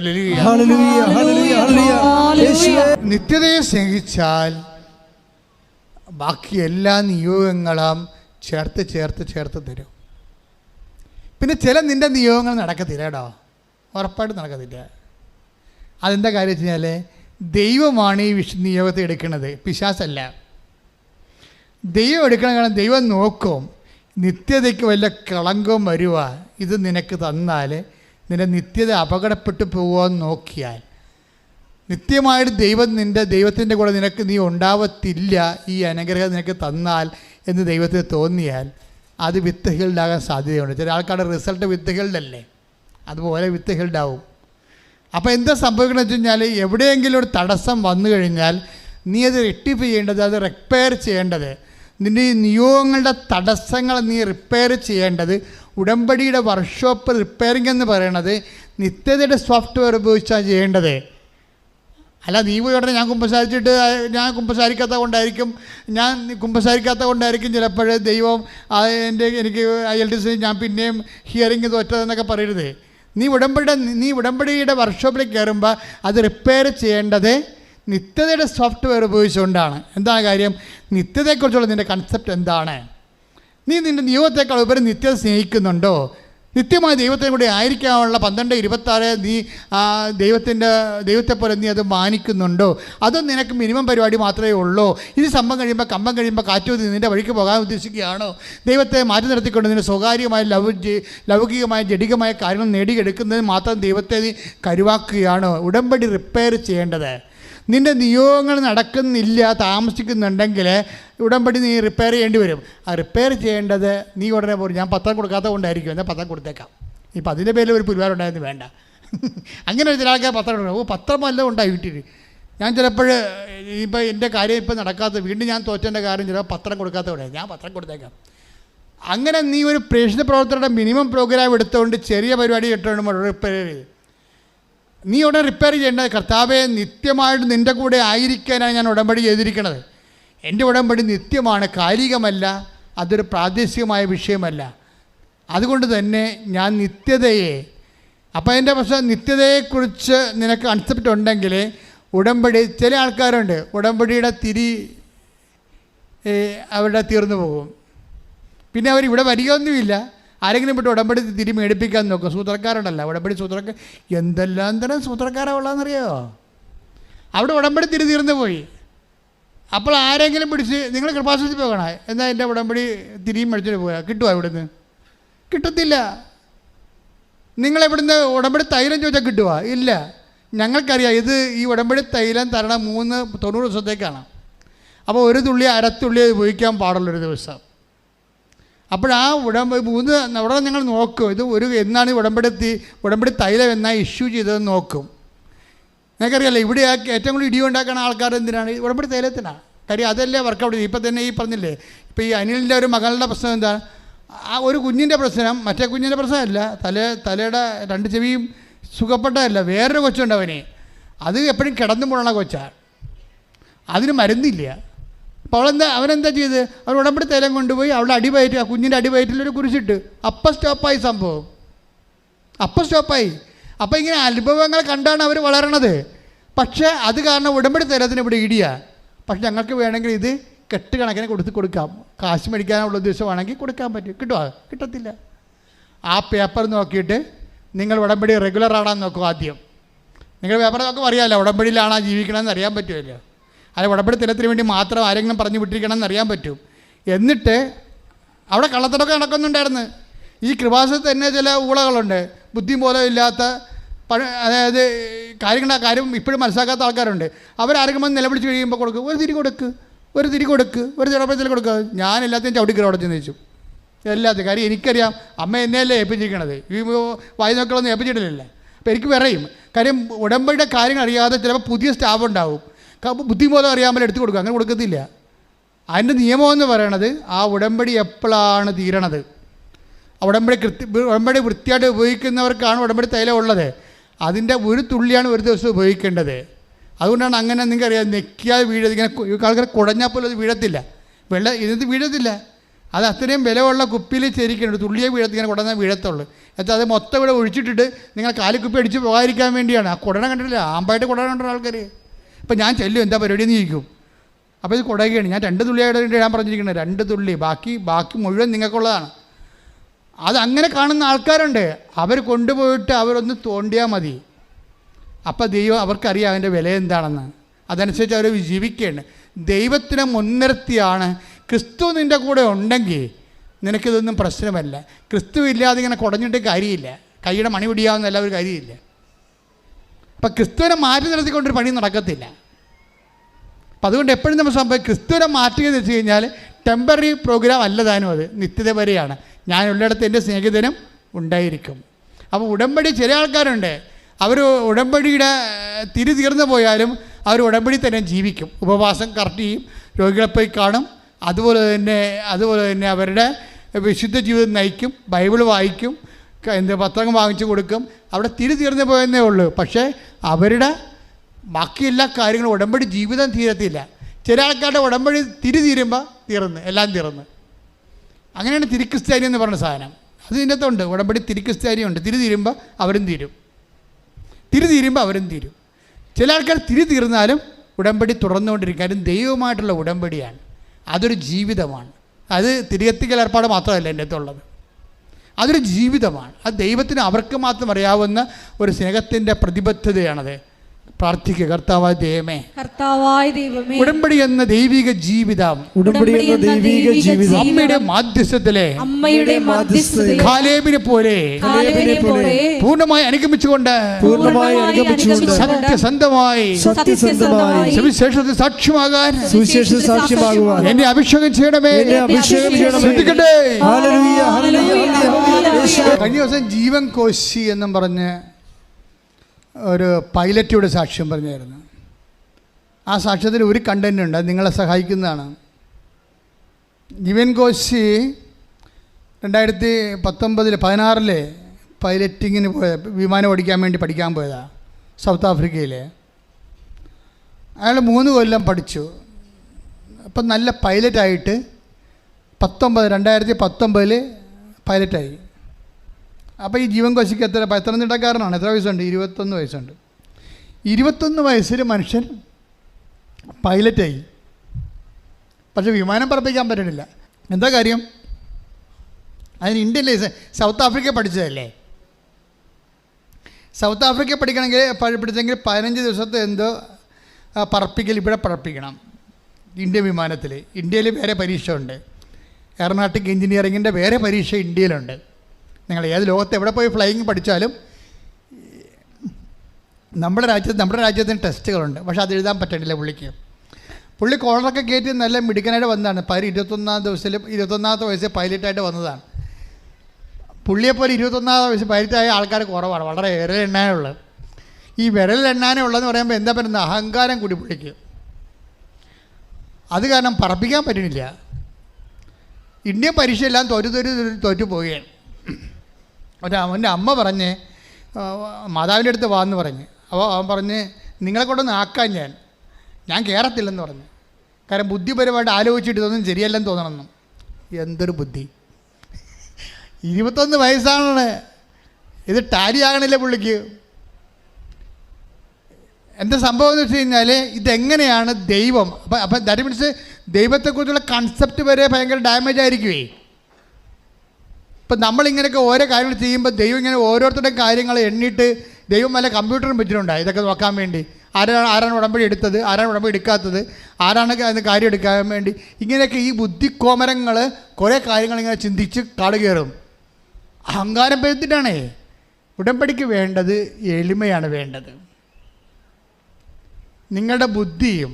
ഇപ്പോൾ കഴിഞ്ഞ ദിവസങ്ങളിൽ ഒരു മഹാനായ മനുഷ്യൻ കേരളത്തിലെ മതഗ്രന്ഥങ്ങളെക്കുറിച്ച് പറയുകയാണ്. അത് പറയണത് ഇതാണ്: 1500 കൊല്ലം മുമ്പൊക്കെ എഴുതിയ പുസ്തകങ്ങളല്ലേ അന്നത്തെ മനുഷ്യൻ്റെ ബുദ്ധിയല്ലേ എന്ന്. പുള്ളി ഏതോ മതത്തെ ഉദ്ദേശിച്ചിട്ട് പറഞ്ഞതാണ്. പക്ഷേ പുള്ളി മതത്തെക്കുറിച്ചാണ് പറയണത്. മതഗ്രന്ഥങ്ങളെല്ലാം ബുദ്ധിയില്ലാത്തൊരു എഴുതിയാണെന്നാണ് പുള്ളി പറയണത്. അപ്പോൾ യവൻ്റെ ബുദ്ധി എന്നുണ്ടായതാണ്? നിങ്ങൾക്ക് എപ്പോഴും മനസ്സിലാക്കേണ്ട വിഷയം എന്ന് വെച്ചാൽ, ഞാനിപ്പോൾ ബൈബിൾ വായിക്കാൻ തുടങ്ങിയിട്ട് ഏതാണ്ട് 75 തൊട്ടാണ് ഞാൻ ബൈബിൾ വായിക്കാൻ തുടങ്ങിയത്. 75, 25, 2000, ഇപ്പോൾ എത്ര 2023, 1043 കൊല്ലമായി. 1043 കൊല്ലമായിട്ട് ഞാൻ ഈ പൗലോസ് അപ്പോസ്തലൻ്റെ പുസ്തകം വായിക്കുമ്പോൾ ഇരുന്ന് നിലവിളിക്കും. എന്താ കാര്യം? ഇനി 2000 കൊല്ലം കഴിഞ്ഞാലും ഏത് ബുദ്ധിരാക്ഷസം വന്നാലും ഇത് പറയാൻ പാടാണെന്ന്. അത്രയ്ക്ക് അഭിഷേകമാണ്. അവിടെ ചോക്കാണെന്ന് എഴുതുന്നത്. നമ്മൾ വെറും പൗലോസ് അപ്പോസ്തലൻ വെറും ചോക്കാണ്. ആരാണ് എഴുതണത്? പരിശുദ്ധാത്മാവാണ് എഴുതണത്. നിത്യരക്ഷയെക്കുറിച്ചുള്ള ദൈവികമായ രഹസ്യങ്ങളാണ്. ലോകസ്ഥാപനം മുതലുണ്ടായിട്ടുള്ള രഹസ്യങ്ങളെ വെളിപ്പെടുത്തുന്ന ദൈവത്തിൻ്റെ വചനത്തിൻ്റെ ജ്ഞാനങ്ങൾ, ലോകത്തിൻ്റെ ബുദ്ധിമാന്മാരെ അവിടെ കുടിലതന്ത്രങ്ങൾ തന്നെ അവൻ കുടുക്കുമെന്ന് കർത്താവിൻ്റെ വചനത്തിലുണ്ട്. ബുദ്ധി അല്ല ഇവിടെ ഉപയോഗിക്കണം. ബുദ്ധി വരും ഒരു പട്ടിയുടെ ബുദ്ധിയെ മനുഷ്യൻ ശരിക്കും പറഞ്ഞ ചില സമയത്തുള്ളൂ. അത്രയേ ഉള്ളൂ. യവൻ എന്താ ദൈവത്തെ അളക്കാൻ പോണത്? അപ്പം നമുക്ക് പെട്ടെന്ന് തോന്നും നമ്മൾ ആരോ ആണെന്ന്. ഇപ്പോൾ കോളേജിലൊക്കെ ഞങ്ങൾ പഠിക്കുന്ന കാലത്ത് അവിടുത്തെ ചില പ്രൊഫസർമാർ വന്നിട്ട് കെമിസ്ട്രിയൊക്കെ പഠിപ്പിക്കുമ്പോൾ അവരോട് പറയും, ഞാൻ ആർട്സ് സ്റ്റുഡൻ്റാണ്. അപ്പോൾ കെമിസ്ട്രി സ്റ്റുഡൻറ്റിലൊക്കെ ഒരു അധ്യാപനുണ്ട്, എപ്പോഴും ദൈവത്തിനെതിരെ സംസാരിക്കത്തുള്ളൂ. അപ്പോൾ അയാൾ എന്താ കേമനാണ്. പിള്ളേരുടെ മുമ്പിൽ അയാൾ കേമനായിട്ട് പറയണം. ആ പെലിച്ചാഴിക്ക് വല്ലതറിയാവോ? ദൈവത്തെ കണ്ടു ഒരു സ്വർഗസ്ഥനായ പിതാവ് മനസ്സമാധാനം ചെല്ലാൻ കഴിയാത്തവൻ പിന്നെ എന്തിനാണ് ദൈവത്തെക്കുറിച്ച് പറയണത്? ഒരു നന്മ തെരഞ്ഞ മറിയം ദൈവസ്നേഹത്തോടെ ചെല്ലാൻ കഴിയാത്തവനെ, അതിനുള്ള ബുദ്ധിയും ബോധവും ഇല്ലാത്തവന്മാർ എന്തിനാണ് ദൈവം ഇല്ല ഉണ്ടാന്ന് പറയണത്? നീ കാണുകയോ കേൾക്കുകയോ പ്രാർത്ഥിക്കുകയോ ചെയ്തിട്ടുണ്ടോ? നിങ്ങൾക്ക് അനുഭവജ്ഞാനമില്ലാത്ത വിഷയത്തെക്കുറിച്ച് നിങ്ങൾ എന്തിനാണ് ഒരു ബോധമില്ലാത്ത ആൾക്കാരോട് സംസാരിക്കണത്? അതെല്ലാം ഇഡിയറ്റുകളാണ്. എന്താ കാര്യം? അവർ വലിയ കേമന്മാരാണെന്ന് മറ്റുള്ളവർ ധരിപ്പിച്ചിട്ട് ആളാകാൻ നോക്കുകയാണ്. ഇങ്ങനെയുള്ള ആളാകന്മാർ എന്തുമാത്രം ആൾക്കാരുടെ വിശ്വാസത്തെ നശിപ്പിച്ചിട്ടുണ്ടെന്നറിയാവോ? ഇതിനാണ് സാത്താൻ അവിടെ കൂടെ കൊണ്ടുവന്ന് വിതച്ചെന്ന് പറയണത്. പ്രഭോ നമ്മൾ നല്ല വിത്തനെ വിതച്ചത്, പിന്നെ കളകളെങ്ങനെ ഉണ്ടായി എന്ന് ചോദിക്കുമ്പോൾ എന്താ പറയണത്? അത് ശത്രു ചെയ്ത പണിയാണെന്ന്. ശത്രു ചെയ്തപ്പോൾ നിരീശ്വരന്മാരിലൂടെയും പ്രവർത്തിക്കാൻ സാധ്യതയുണ്ട്. അതുകൊണ്ട് ദൈവത്തെക്കുറിച്ച് സംസാരിക്കുന്ന വിഷയം അറിയാൻ പാടില്ലാത്തവന്മാരും പ്രാർത്ഥിക്കാത്തവന്മാരിൽ നിന്നും ദൈവത്തെക്കുറിച്ച് കേൾക്കാൻ നമുക്ക് ബാധ്യതയില്ല. ശ്രുതികട്ടെ ഹല്ലേലൂയ. 14 എടുത്ത് 5:4 ഗലാത്യർ 5:4 ശ്രുതികട്ടെ ഹല്ലേലൂയ. ഹല്ലേലൂയ ഹല്ലേലൂയ ഹല്ലേലൂയ യേശുവേ നന്ദി. Hallelujah hallelujah. ഗലാത്യ 5:4 നിയമത്തിലാണ് നിങ്ങൾ നീതീകരിക്കപ്പെടുന്നത് എന്ന് കരുതുന്നെങ്കിൽ ക്രിസ്തുവിനോടുള്ള നിങ്ങളുടെ ബന്ധം വിച്ഛേദിക്കപ്പെട്ടിരിക്കുന്നു. കൃപാവരത്തിൽ നിന്ന് നിങ്ങൾ വീണു പോവുകയും ചെയ്തിരിക്കുന്നു. കൃപാവരത്തിൽ നിന്ന് വീണു പോകാനുള്ള സാധ്യതയുണ്ട്. നമ്മൾ ഉടമ്പടിയിൽ ഒരു കൃപാവരമാണ് ഇതിലാണ് നിങ്ങൾ ജീവിക്കുന്നത്. ഇത് നിങ്ങളിങ്ങനെ നിയമം അനുസരിച്ച് ഇവിടുത്തെ ഉടമ്പടി നിബന്ധനകളും നിയമങ്ങളും കൃത്യമായിട്ട് കർക്കശമായിട്ട് പാലിക്കുന്നതിലാണ് ഉടമ്പടി ഇരിക്കണമെന്ന് വെച്ചാൽ നിങ്ങൾ കൃപാവരത്തിൽ നിന്ന് വീണു പോകും. മറിച്ച് ക്രിസ്തുവിനുള്ള നിങ്ങളുടെ വ്യക്തിപരമായ സ്നേഹത്തിൽ നിന്നാണ്. നിയമങ്ങളില്ലെങ്കിലും ക്രിസ്തുവുമായി നിങ്ങൾക്കുള്ള നിരന്തരമായ വ്യക്തിപരമായ സ്നേഹത്തിലാണ് ഉടമ്പടിയുടെ ലക്ഷ്യവും ഉടമ്പടി നിലനിൽക്കുന്നത്. ചില ആൾക്കാർ നിബന്ധനകളെയൊക്കെ പാലിക്കുന്ന പേടിച്ചാണ്. ചില അക്രൈസ്തവരൊക്കെ ചെന്ന് ഓഫീസിൽ ചോദിക്കും, അയ്യോ ഞങ്ങളെ ഇന്നലെ തിരികെട്ടുപോയി, ഒരു ദിവസം പ്രാർത്ഥിച്ചില്ല, വല്ല കുഴപ്പമുണ്ടാവുക. അതിൻ്റെ അർത്ഥം എന്താണ്? നിബന്ധനകൾ നിങ്ങൾ പേടിക്കുന്നു എന്നതിൻ്റെ അർത്ഥം. അതിൻ്റെ മറുപടിയാണ് ഇപ്പോൾ ഈശോ പറഞ്ഞിരിക്കണത്. ഒന്ന് വായിച്ചേ, ശ്രുതികട്ടെ. ഹല്ലേലൂയ. നിയമത്തിലാണ് നിങ്ങൾ നീതീകരിക്കപ്പെടുന്നത് എന്ന് കരുതുന്നെങ്കിൽ, നിയമത്തിലാണ്, നിബന്ധനകളിലാണ്, നിയമപൂർവ്വം പാലിക്കുന്നതിലാണ് നിങ്ങൾ നീതീകരിക്കപ്പെടുന്നു എന്ന് കരുതുന്നെങ്കിൽ ക്രിസ്തുവിനോടുള്ള നിങ്ങളുടെയും ബന്ധം വിച്ഛേദിക്കപ്പെട്ടിരിക്കുന്നു. Praise the Lord. ഡ്രാസ്റ്റിക്. അതായത് ക്രിസ്തുവിനോടുള്ള നിങ്ങളുടെ ബന്ധം വിച്ഛേദിക്കപ്പെടും. അപ്പം നിങ്ങൾ നിയമത്തിൻ്റെ നൂലാമാലകൾ കടിച്ചു തൂങ്ങിയിട്ട് അത് പാലിക്കുന്നതിലാണ് നിങ്ങൾ ലക്ഷ്യം വെക്കണമെന്നുണ്ടെങ്കിൽ ഓട്ടോമാറ്റിക്കായിട്ട് ക്രിസ്തുവിനോടുള്ള ബന്ധം നിങ്ങൾ വിച്ഛേദിക്കപ്പെട്ടിരിക്കുന്നു. വായിച്ചോളൂ. കൃപാവരത്തിൽ നിന്ന് നിങ്ങൾ വീണു പോവുകയും ചെയ്തിരിക്കുന്നു. കൃപാവരത്തിൽ നിങ്ങൾ വീണു പോവുകയും ചെയ്തിരിക്കുന്നു. എൻ്റെ മക്കളെ, അപ്പോൾ എന്താ വിഷയം? ക്രിസ്തുവിനോടുള്ള സ്നേഹത്തിലാണ് നിങ്ങളിതെല്ലാം ചെയ്യേണ്ടത്. മനസ്സിലായില്ലേ? അപ്പോൾ ഇനി ഇൻ കേസ് തീർന്നു പോയാലും ഉപ്പ് തീർന്നു പോയാലും എന്താണ് ഉപ്പ് തീരാത്തത്? എന്താണ്? കർത്താവിനോടുള്ള സ്നേഹവും. ആ സ്നേഹമുള്ളവൻ സ്നേഹത്തിൽ ജീവിക്കും, സ്നേഹത്തിൻ്റെ സുവിശേഷത്തിന് സാക്ഷിയാകും, ഉടമ്പടി തന്നെയാണ് നിലനിൽക്കുന്നത്. ശ്രദ്ധിക്കട്ടെ. ഈ കൃപാവരത്തിൽ നിന്ന് വീണു പോകുന്നവരെ കുറിച്ചാണ് നമ്മൾ സംസാരിച്ചുകൊണ്ടിരിക്കുന്നത്. അവസാനമായിട്ട് സംഖ്യ 14:22 വായിച്ചേ. സംഖ്യ 14:22. ശ്രദ്ധിക്കട്ടെ. ഹല്ലേലൂയ. സംഖ്യ 14:22. എൻ്റെ മഹത്വവും ഈജിപ്തിലും മരുഭൂമിയിലും വെച്ച് ഞാൻ ചെയ്ത അടയാളങ്ങളും കണ്ടിട്ടും എന്നെ 10 പ്രാവശ്യം പരീക്ഷിക്കുകയും എൻ്റെ സ്വരം അവഗണിക്കുകയും ചെയ്ത ഈ ജനത്തിൽ ആരും അവരുടെ പിതാക്കന്മാർക്ക് ഞാൻ വാഗ്ദാനം ചെയ്ത ദേശം കാണുകയില്ല. ഇതെന്താ പ്രശ്നം വെച്ചാൽ, നമ്മൾ ദൈവത്തിൻ്റെ അടയാളങ്ങൾ കണ്ടത് മറ്റുള്ളവരുടെ സാക്ഷ്യത്തിൽ കണ്ടതാണ്, നമ്മുടെ സാക്ഷ്യത്തിന് അടയാളം കണ്ടതാണ്, ഇല്ലേ? അപ്പോൾ ദൈവത്തിൻ്റെ അടയാളം കണ്ടവരെന്താ ചെയ്യേണ്ടത്? എന്താ പറഞ്ഞിരിക്കണത്? വായിച്ച്. എൻ്റെ മഹത്വവും പറഞ്ഞ്, എൻ്റെ മഹത്വവും അടയാളങ്ങളും കണ്ടിട്ടും എന്നെ പരീക്ഷിക്കുകയും എൻ്റെ സ്വരം അവഗണിക്കുകയും ചെയ്ത ആരും ഞാൻ വാഗ്ദാനം ചെയ്ത ദേശം കാണുകയില്ല. അപ്പൊ ഈ ഇടയ്ക്ക് വെച്ച് നമുക്ക് എന്തെങ്കിലും തരത്തിൽ ദൈവത്തിൻ്റെ മഹത്വം കണ്ടവര്, അടയാളം കണ്ടവര്, അടയാളം കേട്ടവര്, പക്ഷേ വചനം പാലിക്കുന്നില്ലവരെ. അവരിങ്ങനെ സാക്ഷ്യം പറഞ്ഞിട്ടുണ്ട്, പക്ഷെ വചനം അവർ പാലിക്കണില്ല, ദൈവത്തിൻ്റെ സ്വരം കേൾക്കുന്നില്ല, അതിനുള്ള എളിമ അവർക്കില്ല. അമ്മ എങ്ങനെയാണ് ഗർഭിണിയായത്? ഈശോയെ ഇതാ കർത്താവിൻ്റെ ദാസി എന്ന് പറഞ്ഞ് എളിമപ്പെട്ടിട്ടാണ് വചനം കേട്ടത്. വചനം കേൾക്കണമെങ്കിൽ ആദ്യം വേണ്ടത് എളിമയാണ്. അപ്പോൾ അതാണ് പൈലറ്റ് പറയണത്. എനിക്ക് അഹങ്കാരമായിരുന്നു, 21 വയസ്സിൽ തന്നെ ഞാൻ പൈലറ്റ് ആയല്ലോ, എല്ലാവരേക്കാൾ കേമനാണെന്ന് എനിക്ക് തോന്നിയായിരുന്നു. പിന്നെ എനിക്ക് മനസ്സിലായി ദൈവത്തിൻ്റെ മുമ്പിൽ എളിമപ്പെടാതെ എനിക്ക് ഇന്ത്യൻ പരീക്ഷ എഴുതിയാൽ ഞാൻ ജയിക്കത്തില്ലെന്ന്. അപ്പം ഞാൻ തന്നെ വന്ന് ഉടമ്പടി എടുത്തു. അതാ പ്രശ്നം. അമ്മയെ കൊണ്ടല്ല, ഞാൻ തന്നെ വന്ന് ഉടമ്പടി എടുത്തു. ഞാൻ തന്നെ വന്ന് ഉടമ്പടി എടുത്തിട്ട് ഞാൻ തന്നെ അതെല്ലാം പാലിച്ചു. ഞാൻ തന്നെ പത്രങ്ങളെല്ലാം കൊണ്ടുപോയി കൊടുത്തു. എനിക്ക് മനസ്സിലായി അഹങ്കാരമാണ് ദൈവം പ്രവർത്തിക്കാത്തതിൻ്റെ പ്രധാനപ്പെട്ട കാരണമെന്ന്. അപ്പോൾ ഞാൻ എളിമപ്പെട്ടു. അപ്പോൾ ഞാൻ ഇന്ത്യയുടെ പരീക്ഷ എഴുതി 15 മണിക്കൂർ ഞാൻ പറപ്പിച്ചു, ഞാൻ ജയിച്ചു വന്നു. ശ്രദ്ധിക്കട്ടെ. ഹല്ലേലൂയ. ഇപ്പം നിങ്ങൾക്ക് മനസ്സിലായില്ലേ? ദൈവത്തിൻ്റെ വചനങ്ങൾ പാലിക്കണമെങ്കിൽ നമ്മൾക്ക് എന്താ വേണ്ടത്? എളിമ വേണം. അത് ഞാൻ വലിയ കേമനാണ്, ഞാൻ തറവാടിയാണ്, ഞാൻ ബുദ്ധിയുള്ളവനാണ്, വിദ്യാഭ്യാസമുള്ളവനാണ്, ഞാനിങ്ങനെ ഭയങ്കര സർവീസുള്ള ആൾക്കാരാണ്, ഞാനൊക്കെ ഇങ്ങനെ വന്ന് ഇവിടെയൊക്കെ നിന്ന് കഴിഞ്ഞാൽ ആൾക്കാരെന്ത് വിചാരിക്കും എന്നൊക്കെ വിചാരിച്ചുകൊണ്ട് ചില ആൾക്കാരൊക്കെ ഭാര്യയെ കൊണ്ട് ഉടപിടിപ്പിക്കും. എന്നിട്ട് പുള്ളിക്കാരൻ വണ്ടിയൊക്കെ തന്നെ ഇരിക്കും. ആ ഇരിപ്പ് തലവാത രോഗിയപ്പോൾ അവിടെ ഇരിക്കുകയുള്ളൂ, ഇയാൾ രക്ഷപ്പെടത്തില്ല. എന്താ കാര്യം? ദൈവത്തിന് അറിയാം നീ ശുംഭനാണെന്ന്, നീ അഹങ്കാരിയാണ്. നിനക്കാണ്ട് 4 ലക്ഷം രൂപ ശമ്പളം കിട്ടുമെന്ന് പറഞ്ഞ് ദൈവത്തിന് താൻ മസിൽ പിടിപ്പിച്ച് കാണിക്കുകയാണ്. വല്ല കാര്യമുണ്ടാകും വന്ന് പണി മേടിക്കാൻ? മര്യാദയ്ക്ക് എളിമപ്പെടണം. എളിമപ്പെട്ട് പറയണം, കർത്താവേ ഞാനൊരു ശ്വാസം പോകുമ്പോൾ തീരാനേ ഉള്ളൂ. എന്നെ നീ ഇവിടെ കൊണ്ടുവന്നിരിക്കണം എനിക്ക് ജോലി, എൻ്റെ മക്കൾക്ക് ജോലി തരാനൊന്നുമല്ല, നീ നിന്നെ അറിയിക്കാൻ വേണ്ടി കൊണ്ടുവന്നതാണ്. ഞാനത് മനസ്സിലാക്കുന്നു. ഞാൻ എളിമപ്പെട്ടുകൊണ്ട് മറ്റുള്ളവരെന്നെക്കുറിച്ച് എന്ത് ധരിച്ചാലും നിന്നെക്കുറിച്ച് ഞാനെന്ത് ധരിക്കുന്നു അതാണ് എൻ്റെ ധാരണയെന്ന് ഞാൻ മനസ്സിലാക്കുന്നു. ശ്രദ്ധിക്കട്ടെ. നിങ്ങൾ ഉടമ്പടി ഒന്നും ചെയ്യണ്ട. ഞാൻ നിങ്ങൾക്ക് ഒരു നിയോഗം മാത്രമേ തരത്തുള്ളൂ.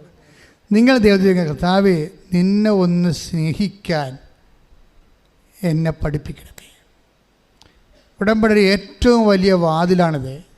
പക്ഷേ നിന്നെ ദൈവത്തിന് ഒന്ന് കറകളഞ്ഞ് വേറെ ഉദ്ദേശമൊന്നുമില്ലാതെ ദൈവം തന്നെ ഏറ്റവും വലിയ ഉദ്ദേശമായിക്കൊണ്ട് ദൈവത്തെ സ്നേഹിക്കാൻ, സ്നേഹിച്ച് ജീവിക്കാൻ, ഓരോ വിഷയവും ജീവിതത്തിൽ വരുമ്പോൾ ദൈവത്തിൻ്റെ സ്നേഹത്തെ അതെങ്ങനെ വർദ്ധിപ്പിക്കുമെന്ന് നോക്കിക്കൊണ്ട് ആ വിഷയത്തെ സമീപിക്കാൻ പ്രത്യേക അഭിഷേകം, കലേബിൻ്റെ അഭിഷേകത്താൽ എന്നെ അഭിഷേകം ചെയ്യണമെന്ന് ശ്രദ്ധിക്കട്ടെ. ഹല്ലേലൂയ.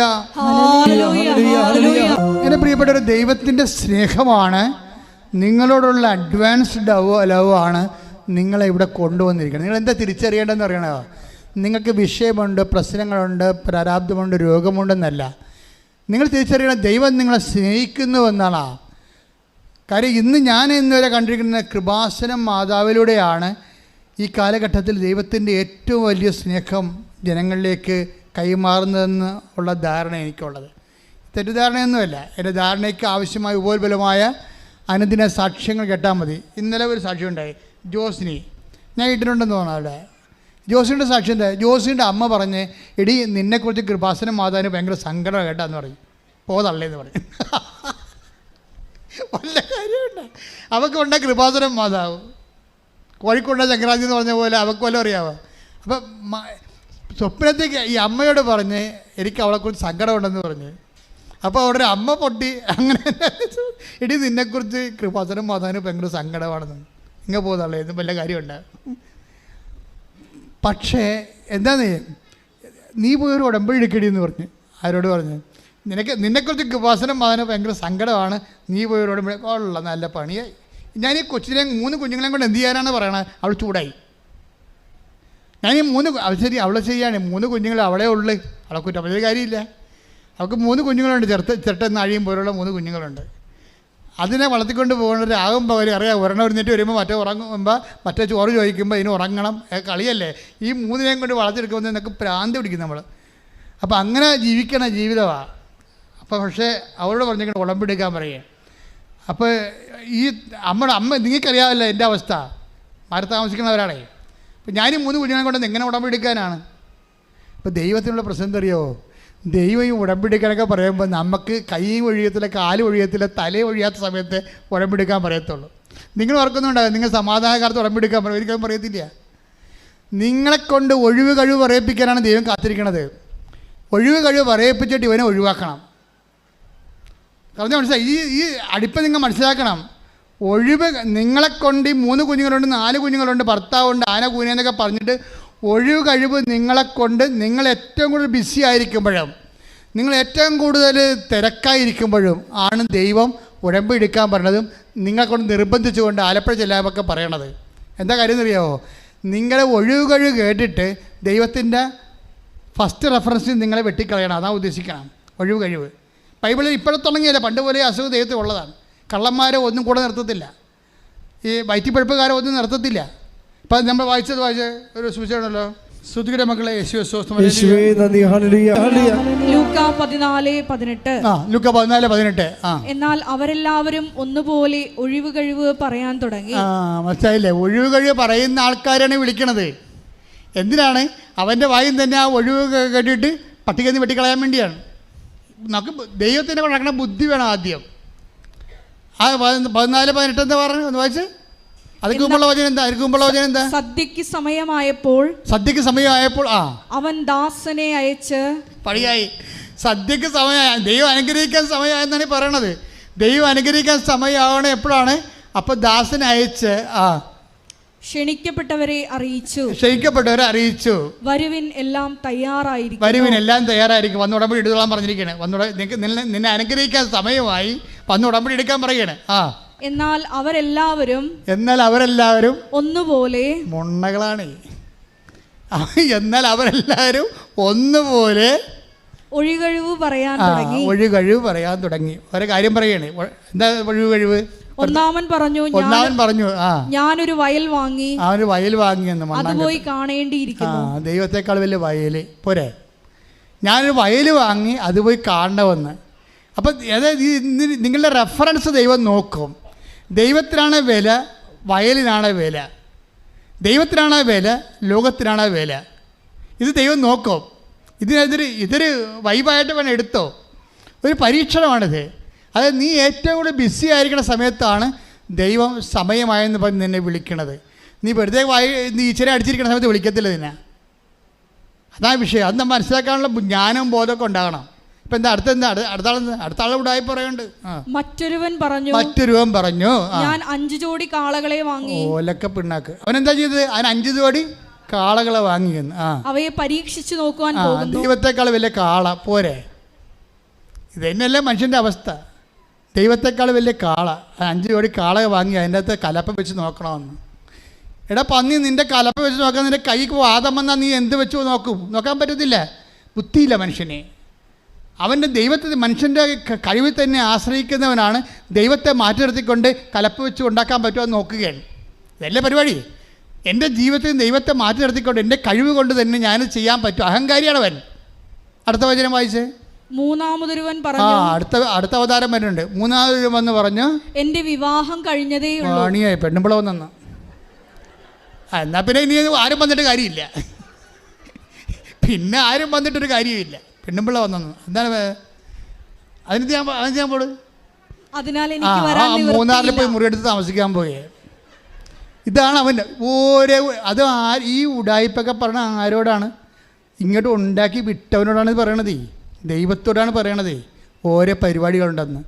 നിങ്ങളത് എന്നിട്ട് ഈശോ എന്ന് പറഞ്ഞാൽ എനിക്ക് ഈശോനെ പേടിയുമാണ്. ചില സമയത്ത് ഈശോയുടെ കോമഡി കേട്ട് ചിരിയും വരും എനിക്ക്. എന്താ കാര്യത്തില്ലേ? ഇതെല്ലാം നോക്കിയേ, ഇതെല്ലാം അടിപ്പനാണ്, ഇതെല്ലാം പണിതരികയാണ്. ഈശോ മനസ്സിൽ ചിരിക്കുന്നതാണ് ഇത് പറയുമ്പോൾ. എന്നുവെച്ചാൽ ഓരോ മനുഷ്യൻ അവൻ ഏറ്റവും കൂടുതൽ തിക്കലും അവന് തിരക്കുള്ള സമയത്തായിരിക്കും ദൈവം അവനെ വിളിക്കണത്. വെറുതെ ഈസി ആയിട്ട് കഴിയുമ്പോൾ വിളിക്കത്തില്ല. ഇപ്പോൾ അനീഷാനെ എന്താ ചെയ്യിക്കണത്? ജോസിനിക്ക് 3 കുഞ്ഞുങ്ങളുണ്ട്. ആ സമയത്ത് തന്നെ അമ്മയോട് പറഞ്ഞു, കൃപാസനം മാതാവിന് ഭയങ്കര സങ്കടമാണ്, സ്വപ്നത്തിൽ ഞാൻ കണ്ടായിരുന്നു, നിന്നെക്കുറിച്ച് സങ്കടമാണ്, നീ ചെല്ലാൻ പറഞ്ഞിട്ടുണ്ടെന്ന് പറഞ്ഞു. ഞാൻ പോകുന്നില്ല, നിങ്ങൾക്ക് നല്ല വേറെ പണിയുണ്ടാ, എനിക്ക് 3 കുഞ്ഞുങ്ങളോട് കാണാൻ പറ്റില്ല, നിങ്ങൾക്ക് കാണാൻ പറ്റില്ല, ഈ മാതാവിനെ അറിയാൻ പറ്റില്ല, പോട്ടെ, നിങ്ങൾക്കറിയാമല്ല. അതാണ് അവളുടെ നിലപാട്. അപ്പം പിന്നീട് മാതാവ് ഇവളോട് പറയും, അതാണ് എനിക്ക് എൻ്റെ ഉൾക്കാഴ്ചയിൽ അമ്മ തെളിഞ്ഞു വന്നതാണ് പിന്നെ അവൾ പറയണത്. പിറ്റേ ദിവസം ഞാൻ പോകുന്നില്ലെന്ന് കണ്ടപ്പോൾ അമ്മ സ്വപ്നത്തിൽ എൻ്റെ അടുത്ത് വന്നതും പറഞ്ഞ്, ഹസ്ബൻഡിന് എന്താ കുഴപ്പമുണ്ട്, നീ വന്ന് ഉറമ്പെടുക്കാൻ പറഞ്ഞു. ആ പറഞ്ഞ് അമ്മയോട് പറഞ്ഞ എന്നോടൊന്നും പറഞ്ഞിട്ടില്ലെന്ന് പറഞ്ഞു. എന്നോടൊന്നും പറഞ്ഞിട്ടില്ല. അപ്പോൾ ഇവക്ക് തോന്നി, ഞാൻ ചിലപ്പോൾ തോന്നിയായിരിക്കും. കാര്യം എന്നോട് പറഞ്ഞിട്ടില്ല. ഈ കൂടെ കിടക്കുന്നവർക്കല്ലേ രാപ്പനെ അറിയാൻ പറ്റില്ല, മാതാവിനെങ്ങനെ അറിയാൻ പറ്റുമെന്നാണ് ഇവൾ ചോദിക്കുന്നത്. ഇതാണ് ഇവളുടെ ചോദ്യം. എന്തൊരു പൊട്ടിയാണ്. പക്ഷെ അതിനുശേഷം ഇവൾ പിന്നെയും മാതാവ് 2ാമത്തെ പ്രാവശ്യം പറഞ്ഞ്, നീ വന്ന് ഉടമ്പടിയിട്, ഹസ്ബൻഡ് എന്തോ കുഴപ്പമുണ്ടെന്ന് പറഞ്ഞു. ഉടനെ ഇവൾ ഹസ്ബൻഡിനെ വിളിച്ച്, എടോ തനിക്ക് വല്ല കുഴപ്പമുണ്ടോ? ഇല്ല. അല്ല അങ്ങനെയല്ല, ഉടമ്പടി എടുക്കാൻ വേണ്ടിയാണ്. അപ്പോൾ പറഞ്ഞു, ഞാൻ നിന്നോടത് പറയാനിരിക്കുകയായിരുന്നു, നമുക്ക് നാളെ പോകാം. അയാൾക്ക് കുഴപ്പങ്ങളുണ്ട്. ഇവളോട് എന്ത് പറയാനാണെന്ന് വിചാരിച്ചിട്ട് പറയാം. 2-3 കുഞ്ഞുങ്ങളെ വളർത്തിക്കൊണ്ടിരിക്കുകയല്ലേ, രാത്രിയും പകലും അവനും ഉറക്കമില്ല ഈ പെണ്ണിനെ. അപ്പോൾ അതിനെക്കുറിച്ച് ഈ വീട്ടിലെ കുഴപ്പം കൂടി എങ്ങനെ അവളോട് പറയണം? അതിൽ നല്ല ഹസ്ബൻഡാ, അപ്പോൾ പറഞ്ഞിട്ടില്ല. അപ്പോൾ പറയാതെ ഇങ്ങനെ ചെയ്യുമ്പോൾ 2 പേരും ഒന്ന് ഉടമ്പെടുത്തപ്പോൾ അവനോട് പറയും, നമുക്ക് ഒരു പ്രാവശ്യം ഉടമ്പെടുത്താൽ മതിയേ, 90 ദിവസം, അച്ഛനൊന്നും കാണേണ്ട ആവശ്യമില്ല. ഇവർ 2 കൂടി ഇവിടുന്ന് സംസാരിച്ച് ധാരണ എത്തി. അപ്പം മാതാവ് രാത്രി പറഞ്ഞ്, അച്ഛനെ പോയി കാണടി എന്ന് പറഞ്ഞു. ഞാനിങ്ങനെ എന്നോട് ചില ആൾക്കാർ പറയും, നിങ്ങളിത് സെൽഫ് മാർക്കറ്റിംഗ് നടത്തുകയാണെന്ന്. സെൽഫ് മാർക്കറ്റിംഗ് നടന്ന കക്ഷി ഇവിടെ ഇരിപ്പുണ്ട്, ഞാനല്ല. ഇവർ പറഞ്ഞ കാര്യമാണ് ഞാൻ പറഞ്ഞത്, ഞാൻ പറഞ്ഞ കാര്യമല്ലേ പറയണത്. പക്ഷേ എന്താ സംഭവം എന്ന് വെച്ച് കഴിഞ്ഞാൽ, ഇയാൾ ഗൾഫിൽ നിന്ന് വന്ന് നിൽക്കുകയാണ്. ഗൾഫിൽ കോവിഡായിട്ട് പോന്നിട്ട് പിന്നെ ജോലിയില്ല. ഇയാളൊരു കമ്പനി, ഒരു ഹോട്ടൽ, റെസ്റ്റോറൻറ്റിൽ കാശ് മുടക്കി ആ കാശ് മൊത്തം പോയി. പിന്നെ ട്രിവാൻഡ്രത്ത് പോയി വേറെ റെസ്റ്റോറൻറ്റ് എടുത്ത് 4 പേരുമായിട്ട് ആ കാശ് മൊത്തം പോയി. ഇപ്പം കടക്കാർ വളഞ്ഞ് തെണ്ടിത്തിരിഞ്ഞ് കിഡ്നി വരെ പണയം വെക്കാൻ നിൽക്കുകയാണ്. ഈ മനുഷ്യൻ കടിച്ചിറക്കി ജീവിക്കുകയാണ്. ഇവിടെ വന്നു കഴിഞ്ഞപ്പോൾ തന്നെ ഞാനോട് പറഞ്ഞു, കുഴപ്പമൊന്നുമില്ല, അമ്മ നിന്റെ കാര്യം സെറ്റാക്കുന്നുണ്ടെന്ന് പറഞ്ഞു. ഞാൻ പറഞ്ഞു വിട്ടാരാ. ഒരാഴ്ചക്കുള്ളിൽ തന്നെ അവന് ജോലി കിട്ടി വേറെ പോയി. അവന് ഒരു ജോലി കിട്ടി അവൻ വേറെ പോയി. അവനിപ്പം നല്ല ശമ്പളമായി, അവരുടെ കടങ്ങളൊക്കെ പരിഹരിച്ച്, അവൻ്റെ സങ്കടങ്ങളെല്ലാം പരിഹരിച്ച് അവർ സാക്ഷ്യവും പറഞ്ഞു. നോക്കിയേ, ഒരു വിഷയം കണ്ട, ഒരമ്മയോട് സ്വപ്നത്തിൽ മാതാവ് വന്ന് പറഞ്ഞു, നിൻ്റെ ഹസ്ബൻഡിന് എന്തോ, നിൻ്റെ മകളോട് ഇന്ന് പറയണം ഉടമ്പെടുക്കാൻ. ഇതാണ് ദൈവസ്നേഹം എന്ന് പറയണത്. ഞാൻ നിങ്ങളോട് പറഞ്ഞല്ലോ, ഈ കാലത്ത് ദൈവത്തിൻ്റെ സ്നേഹം മുഴുവനും കൃപാസനം മാതാവിലൂടെയാണ് വരുന്നതെന്ന് പറഞ്ഞപ്പോൾ നിങ്ങൾ ഓർത്ത് ചുമ്മാ അച്ഛൻ കൃപാസനം മാതാവിനെ ചുമ്മാ പ്രൊമോട്ട് ചെയ്യാൻ വേണ്ടി പറയല്ല. ഇത് മനുഷ്യൻ്റെ അനുഭവമാണ്. ഇപ്പോഴത്തെ ഞാൻ അച്ഛനായിട്ട് 38 വർഷമായി നിങ്ങൾ പറഞ്ഞില്ലേ, ഞാൻ എന്തുമാത്രം ധ്യാനങ്ങൾ നടത്തിയിരിക്കുന്നു, എന്തുമാത്രം പ്രാർത്ഥനാ രൂപങ്ങൾ ആൾക്കാരെ കണ്ടിരിക്കുന്നു. ഇന്ന് വരെ ഈ ഉടമ്പടിയിലുള്ള പോലെയുള്ള ദൈവാനുഭവങ്ങൾ എൻ്റെ ജന്മത്തിൽ ഞാൻ വായിച്ചിട്ടോ കേട്ടിട്ടോ പോലുമില്ല. ദൈവം ഒരു മനുഷ്യൻ്റെ അവൻ്റെ സങ്കടങ്ങളെ രഹസ്യമായി മനസ്സിലാക്കിയിട്ട് അവൻ്റെ ഭാര്യയെ കൊണ്ട് ഉടമ്പെടുക്കാൻ വേണ്ടി അവളുടെ അമ്മയോട് പറഞ്ഞിട്ട് പിന്നീട് അവളോട് പറഞ്ഞിട്ട്, എന്താ നിങ്ങളാണോ വർക്ക് ചെയ്യണം, ഞാനാണോ? നമ്മൾ ആരും വർക്ക് ചെയ്തില്ലെങ്കിലും മാതാവ് ഇറങ്ങി വർക്ക് ചെയ്യും. അതാണ് സഞ്ചാരി മാതാവ്. ശ്രദ്ധിക്കട്ടെ. ഹല്ലേലൂയ, എല്ലാവരും എഴുന്നേൽക്കുക.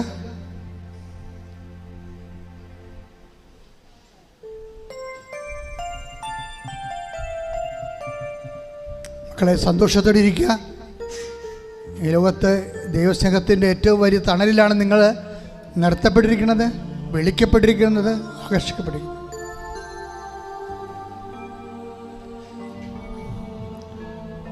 ദൈവത്തിന് വേണ്ടി ജീവിക്കാൻ തീരുമാനിക്കുക. സ്നേഹത്തോടെ ദൈവത്തിന് കൂടെ ആയിരിക്കാൻ തീരുമാനിക്കുക. നിബന്ധനകളെക്കാൾ നിയോഗങ്ങളെക്കാൾ വലുതാണ് ദൈവം. എളിമപ്പെട്ടുകൊണ്ട് ദൈവത്തെ സമർപ്പിതരാകുക.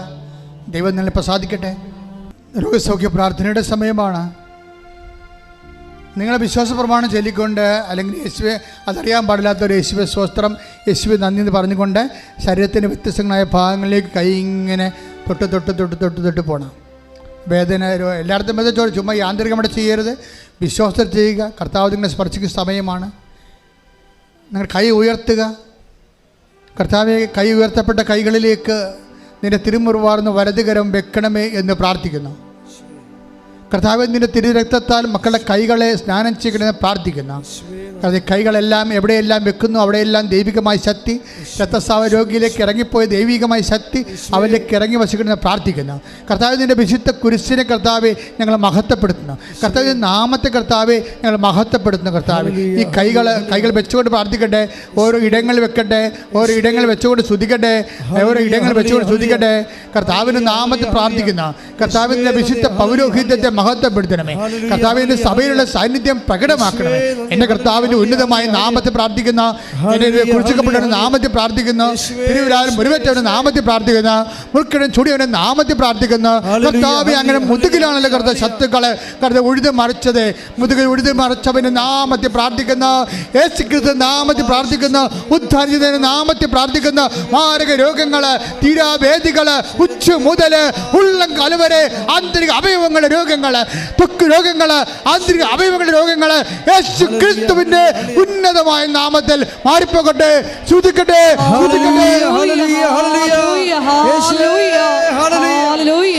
എല്ലാ രോഗങ്ങളും യേശുനാമത്തിൽ സുഖപ്പെട്ടുകൊണ്ട്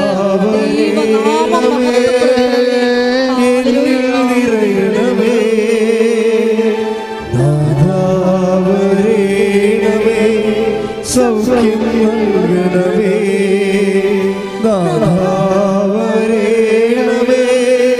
എന്നിൽ നിറയണമേ, നാഥാവരേണമേ, സൗഖ്യം നൽകണമേ, നാഥാവരേണമേ, നാഥാവരേണമേ,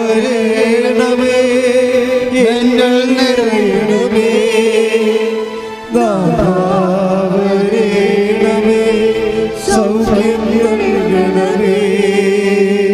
പരിശുദ്ധ പരമ ദിവ്യകാരുണ്യത്തിന് എൻ്റെ മക്കളെ, നിങ്ങൾ വിശ്വാസത്തോടെ സ്തുതിച്ചാൽ മതി. ബാക്കി ഈശോ നിർവഹിക്കും. പരിനിർത്ത് ഉള്ളുകൾ പോയ കർത്താവിൻ്റെ അനുഗ്രഹം നിന്റെ ശരീരത്തിലേക്ക് വീഴാൻ പോകുന്ന സമയമാണ്. കർത്താവിൻ്റെ വിശുദ്ധമായ രക്തത്താൽ നീ കുളിപ്പിക്കപ്പെടാൻ പോകുന്ന സമയമാണ്. കർത്താവ് മരുന്ന് ലേപനമല്ല, അങ്ങനെ വചനമാണ്. അങ്ങനെ മക്കളെ സുഖപ്പെടുന്ന വചനത്തിൻ്റെ കർത്ത ശക്തിയാൽ യേശുക്രിസ്തു ഉന്നതമായ നാമത്തിൽ കർത്താവ് പ്രാർത്ഥിക്കുന്ന, കർത്താവെ നീ സ്പർശിക്കുന്ന അടിപ്പിണർ പോലെ, വൈദാക്കാലം പോലെ ദൈവികമായ ശക്തി ഉച്ച മുതൽ ഉള്ളംകാലം വരെ ഓൺലൈനിൽ പ്രാർത്ഥിക്കുന്നവരെ, തീർത്ഥാടനത്തിൽ പ്രാർത്ഥിക്കുന്നവർ, കർത്താവ് പിൻകഴുത്തിലെ രോഗങ്ങൾ, സ്പോണ്ടിലോസിസ് രോഗങ്ങൾ, കർത്താവ് അതുപോലെ തന്നെ തൈറോയിഡ് രോഗങ്ങൾ, ടോൺസിൽ രോഗങ്ങൾ, ത്വക്ക് രോഗങ്ങൾ, കർത്താവ് വെള്ളപ്പാണ്ട് രോഗങ്ങൾ, ഉദര രോഗങ്ങൾ, കിഡ്നി രോഗങ്ങൾ, കരട് രോഗങ്ങൾ, ഹൃദയ രോഗങ്ങൾ, ശ്വാസകോശ രോഗങ്ങൾ, പാതി രോഗങ്ങൾ, പിസ്തുല രോഗങ്ങൾ, പീസോഡ് രോഗങ്ങൾ, രക്തസ്രാവ രോഗങ്ങൾ, അരസസ് രോഗങ്ങൾ യേശു ക്രിസ്തുവിന്റെ ഉന്നതമായ നാമത്തിൽ മാറിപ്പോകട്ടെ. ശ്രദ്ധിക്കട്ടെ. ഹല്ലേലൂയ, ഹല്ലേലൂയ, ഹല്ലേലൂയ, യേശു എല്ലാ രോഗങ്ങളും സുഖപ്പെടുത്തുന്നുണ്ട്. യേശു നാമം മഹത്വപ്പെടുത്തുവാൻ ഈ ആരാധനയുടെ കരുണയാകണമേ. ഹല്ലേലൂയ.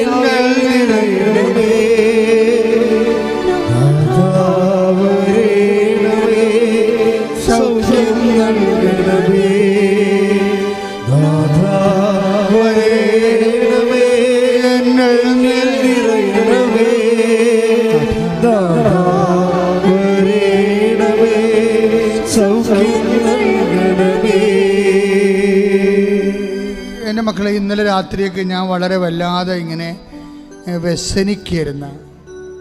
ഞാൻ വ്യസനിച്ച കാര്യങ്ങൾ കർത്താവിനോട് പറഞ്ഞത്, നാട്ടിലെ പഴയ പട്ടിണിയൊക്കെ തിരിച്ചു വരുന്നുണ്ടോ? ചില കുടുംബങ്ങളിലൊക്കെ വളരെ ജോലിയില്ല, ജോലിക്ക് പോകാൻ ആളില്ല, അവരെ തിരക്കാൻ ആളില്ല, അവർക്ക് ചോദിക്കാൻ അഭിമാനമുള്ളതുകൊണ്ട് ചോദിക്കുന്നില്ല, സങ്കടപ്പെട്ട് ജീവിക്കുന്നു എന്നൊക്കെയാണ് ഈശോ പറഞ്ഞത്. അവരെല്ലാവരും ഈ സമയത്ത് നമ്മൾ ഓർക്കുകയാണ് അൾത്താരയിൽ. പഴയ കാലം ഒരിക്കലും തിരിച്ചു വരില്ല എന്ന് പ്രാർത്ഥിക്കണം മക്കളെ. നിങ്ങൾ ഒത്തിരി പേര് നല്ലവരോ ജീവിക്കുന്നു എന്ന് വിചാരിക്കുമ്പോൾ അതുപോലെയാണ് കേരളം മുഴുവൻ ജീവിക്കണം നിങ്ങൾ കരുതരുത്. പലതരത്തിൽ വിഷമിക്കുന്ന ആൾക്കാരുണ്ട്. ഉടമ്പടി എടുത്തവരെ എല്ലാവരുടെയും സങ്കടങ്ങൾ നിങ്ങളെ അറിയിക്കാൻ വേണ്ടി ദൈവത്തോട് പ്രാർത്ഥിക്കണം. അവർക്കെല്ലാം കർത്താവിൻ്റെ പണിയാളായിക്കൊണ്ട് പ്രേക്ഷിതയായിക്കൊണ്ട് അവരെല്ലാം സഹായിക്കാനുള്ള സമ്പത്തും ആരോഗ്യവും അനുഗ്രഹവും നിങ്ങൾക്ക് തരണമെന്ന് പ്രാർത്ഥിക്കണം. കർത്താവ്, നീ എന്നെ ബലപ്പെടുത്തണമേ, സാമ്പത്തികമായി ബലപ്പെടുത്തണമേ, ആരോഗ്യമായി ബലപ്പെടുത്തണമേ. നിൻ്റെ നാമത്തിൽ ഞാൻ നിൻ്റെ മക്കളെ സഹായിക്കാൻ വേണ്ടി എന്നെ സ്വർഗത്തിൻ്റെ ഉപകരണമാക്കണമേ. ശ്രുതിക്കട്ടെ എന്ന് പ്രാർത്ഥിക്കട്ടെ.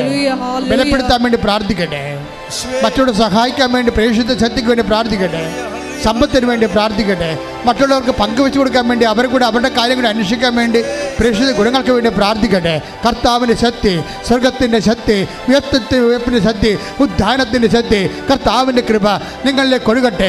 യേശു ക്രിസ്തുവിൻ്റെ വിശുദ്ധമായ രക്തത്താൽ നിങ്ങൾ കഴുകപ്പെടട്ടെ, നിങ്ങൾ ശക്തിപ്പെടട്ടെ, നിങ്ങൾ ബലപ്പെടുത്തട്ടെ.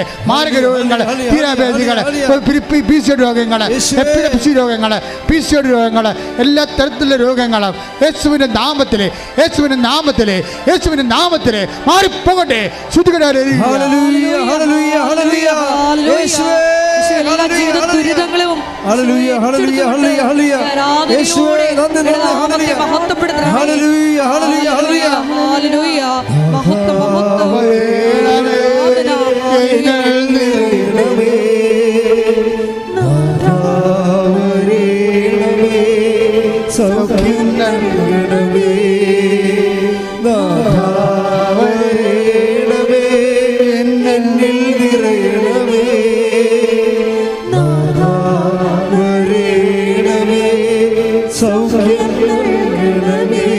പരിശുദ്ധ പരമദിവ്യകാരുണ്യത്തിന് മക്കളെ, ജോലിയില്ലാത്തവർ, വിദേശ നാടുകളിൽ കുടുങ്ങിപ്പോയവർ, ജയിലിലായി പോയവർ, കേസ് അകപ്പെട്ടു പോയവർ, വിസ പ്രോസസ്സിംഗ് നടന്നുകൊണ്ടിരിക്കുന്നവർ, കാശ് ഏജൻസി കൊടുത്ത് കിട്ടാതിരിക്കുന്നവർ, പോകാൻ പറ്റാതെ വന്നിരിക്കുന്നവർ, കടം കയറി മുടിയുന്നവർ, വീടില്ലാത്തൊരു, സ്ഥലമില്ലാത്തൊരു, വഴിയില്ലാത്തൊരു, വെളിച്ചം പോലും കിട്ടാത്തവർ, വിവാഹത്തിൽ പിരിയാൻ പോകുന്നവർ, വിവാഹം ഒത്തുവരാത്തവർ, മക്കളില്ലാത്തവർ, കോടതി കേസ് കിടക്കുന്നവർ, ഒരു രാജ്യത്ത് നിന്ന് മറ്റു രാജ്യത്തിലേക്ക് പോകാതെ ഇരിക്കാൻ വിവാഹമില്ലാതെ പോകാൻ വേണ്ടി ആഗ്രഹിക്കുന്നവർ, വിദേശ രാജ്യങ്ങളിൽ തന്നെ വളരെ സംഘർഷങ്ങളോടുകൂടെ സാമ്പത്തിക തകർച്ചയോടുകൂടി ജോലിയില്ലാതെയൊക്കെ ജീവിക്കുന്നവരെ, വിഷമിച്ച് ജീവിക്കുന്നവരെ, നാട്ടിൽ അവരുടെ വീട്ടുകാർ അതിനേക്കാൾ വരെ വേദനയിലേക്ക് താഴിയുന്നവർ എല്ലാം സമർപ്പിച്ചുകൊണ്ട് പ്രാർത്ഥിക്കട്ടെ. വിദ്യാഭ്യാസത്തിൻ്റെ മേഖലയെ സംബന്ധിച്ച് പ്രാർത്ഥിക്കട്ടെ, തൊഴിൽ മേഖലയെ സംബന്ധിച്ച് പ്രാർത്ഥിക്കട്ടെ, തൊഴിൽ അറ്റുപോയവർ പ്രാർത്ഥിക്കട്ടെ, തൊഴിൽ മരവിച്ചു പോയവർ പ്രാർത്ഥിക്കട്ടെ, തൊഴിലില്ലാത്ത സംബന്ധിച്ച് പ്രാർത്ഥിക്കട്ടെ. ശ്രുതിക്കട്ടെ. എൻ്റെ കർത്താവിൻ്റെ ഉന്നതമായ നാമത്തിൽ സഭയുടെ അധികാരത്തെക്കുറിച്ചിൻ്റെ അടയാളത്തിൽ ദൈവശക്തിയാൽ മാർഗ തടസ്സങ്ങൾ, ജീവിത ദുരിതങ്ങൾ ദൈവത്തിൻ്റെ നാമത്തിൽ മാറിപ്പോകട്ടെ. ശ്രുതിക്കട്ടെ. വികാരണനാഥന്റെ ആശീർവാദം സ്വീകരിക്കാം.